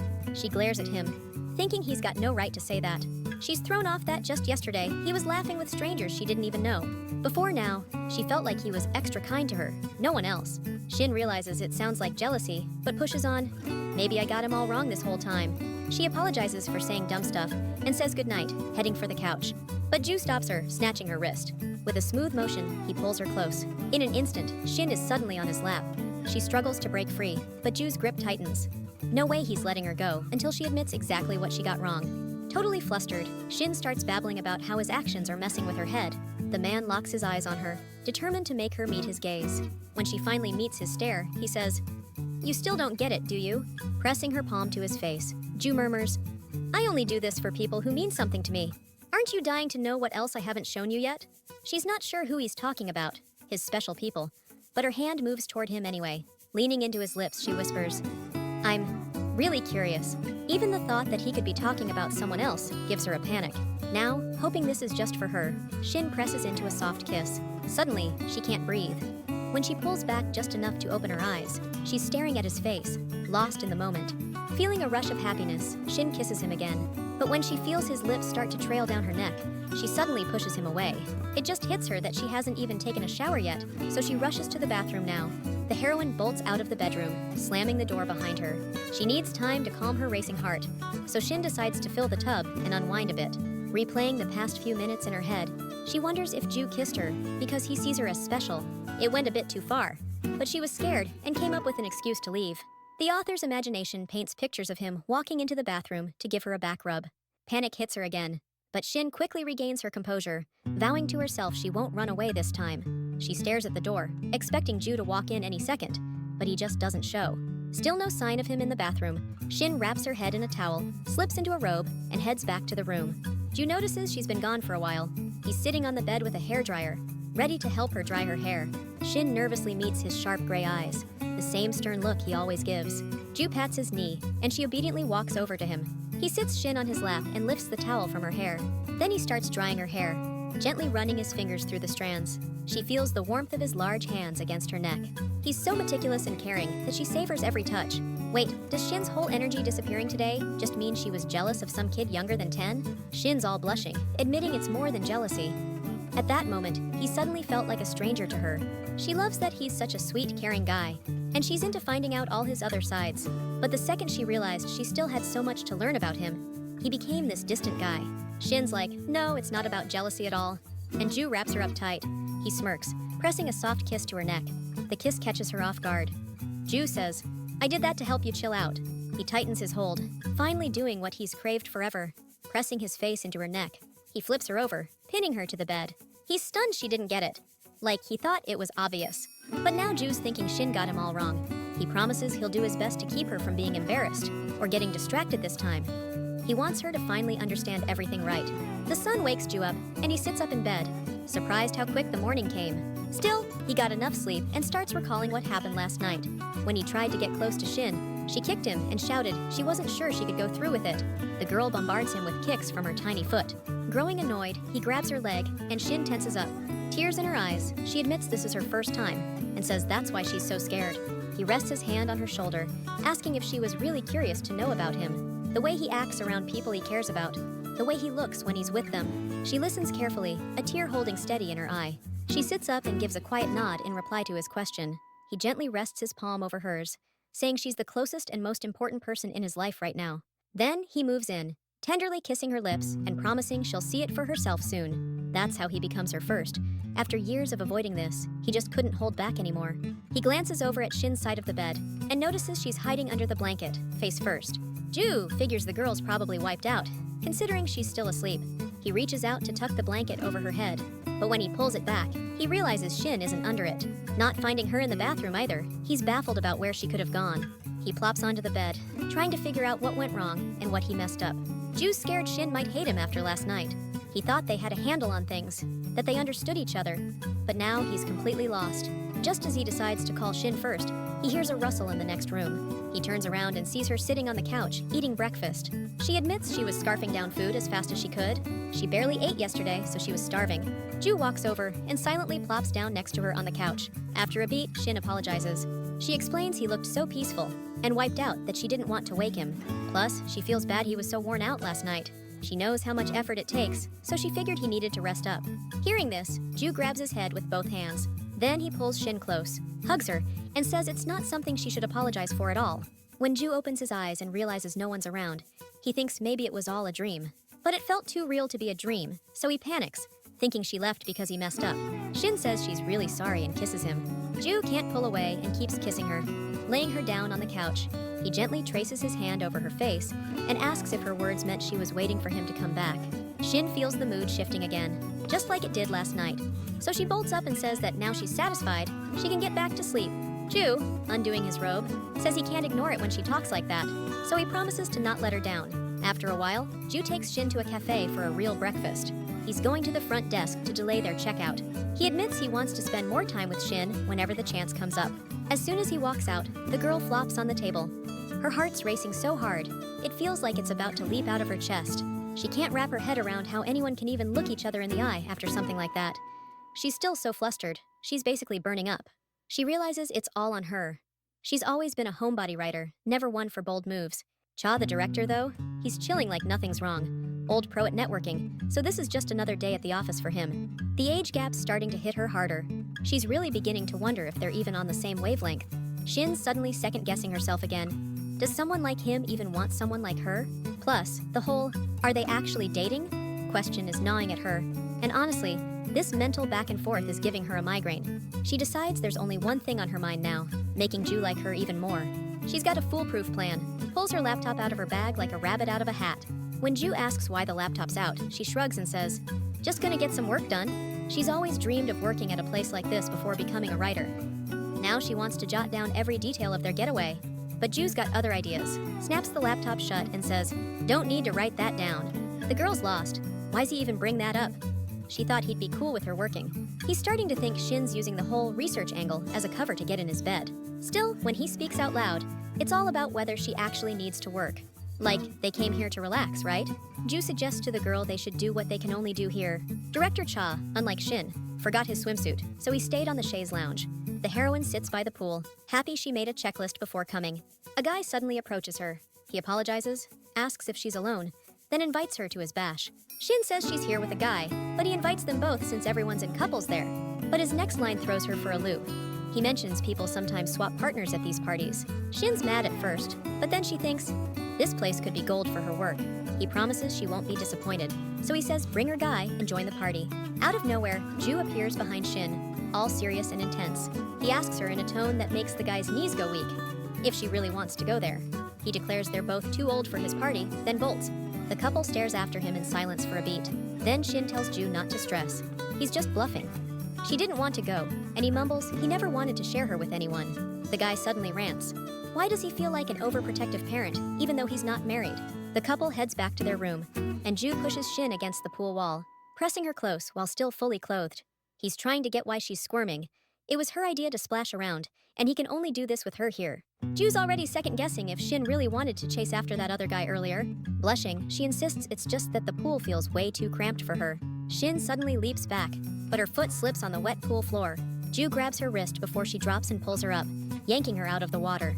Leaning in, he says he's been feeling like Shin's not totally in the moment with him. At first, he thought it was kinda adorable, but now it's hard to just sit back while she's parading around in that outfit. So yeah, being alone is better. He doesn't have to stress about her, and honestly, there's more to like here. He peels off his soggy shirt and steps closer to her, closing the gap. Now that it's just them, he wants to end what they couldn't finish this morning. The tension between them snaps tight out of nowhere. Not that Shin isn't into it, but she's confused why he's suddenly pushing so hard. She's been picking up that Ju's been acting off lately. He's got this edge to him, like he's actually mad. The heroine is interrupted by a sudden phone call. She says she's got to answer it. It's her mom. When asked why Shin hasn't come home yet, the girl says their schedule got moved. She tells her mom not to mention the name Sonu right now.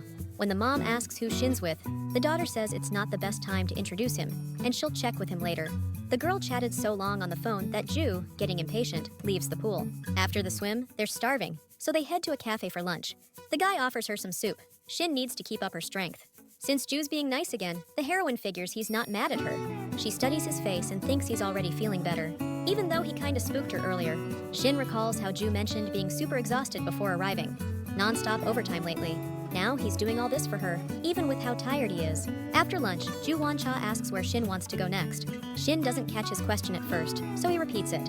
First, the heroine wants to tell him where she'd like to go, but then she realizes dragging him around everywhere would exhaust him even more. So she says she wants to rest in the room for the rest of their time here. Back in the room, Ju heads straight to the bedroom, while Shin plops down to watch TV. But she gets curious about what he's doing in there and sneaks into the bedroom, climbing onto the bed. Leaning over him, she watches as he sleeps. As Shin suspected, he's clearly wiped out. Realizing they'll leave tomorrow and not wanting to waste another second with Ju, she leans in to kiss him. But the man suddenly jerks awake and snaps, "What are you doing?" Ju says he was just lying here with his eyes closed. Not wanting to bother him, Shin scrambles to leave, but he grabs her shirt. He won't let go and demands she finish what she started. Ju instantly regrets waking up and flops back down, telling Shin to keep going. Shin has no idea how things went sideways, but at this point, she's just going with it. She takes the lead and leans over him. She admits she noticed Ju's been in a bad mood today and thinks he's been pushing himself too hard for her. That's why she wanted to give him a chance to rest. But now she's ready to take charge. Shin's about to do what Ju did to her last night, but then she suddenly feels shy. It finally hits the guy. The girl's doing this because she thinks he's too exhausted. Ju figures he needs to tell her he was jealous so she understands. But seeing how hard she's trying, he thinks maybe being unshakable isn't so bad after all. Ju smiles, takes her hand, and offers to help her through it. After it all happens, lying together under the blanket, he tells Shin not to worry. His exhaustion fades when he's with her. The girl suddenly says she's come up with a great way to beat fatigue. Smiling, she suggests Ju just stop working. The guy listens, surprised, as Shin is dead set on this being the fix. No more overtime, just rest. When he asks if he'll run into money issues, she says she'll just write a bunch of novels and rake in the cash. And to live off her royalties, all she needs to do is crank out a ton of books. Ju decides not to tell dreamy, starry-eyed Shin that most authors get paid way more than she does. He just asks if she gets that it sounds like a proposal. She's about to take on both their responsibilities. Shin hadn't even considered things like this, so now she's totally flustered. She says she couldn't say something like that to a die-hard bachelor and tells him to just forget it, especially since they're not in a serious relationship. Ju turns her toward him, locks eyes with her, and says, "I'm serious." He cups her face in his hands and admits, "I really did see myself as a die-hard bachelor when I said that. But back then, I never even imagined saying something like that. Shin changed my mind. Right now, I still feel insecure and jealous, so I guess marriage isn't such a bad idea if I want her to stay." Meanwhile, evening has fallen in the city, and Mrs. Ko is already leaving the office. One of the staff calls out to her, apologizing for shouting after her as she left work. He sent her a message, but she just walked out, so she's apologizing for it now. Mrs. Ko says she already has a meeting scheduled, then turns and keeps walking.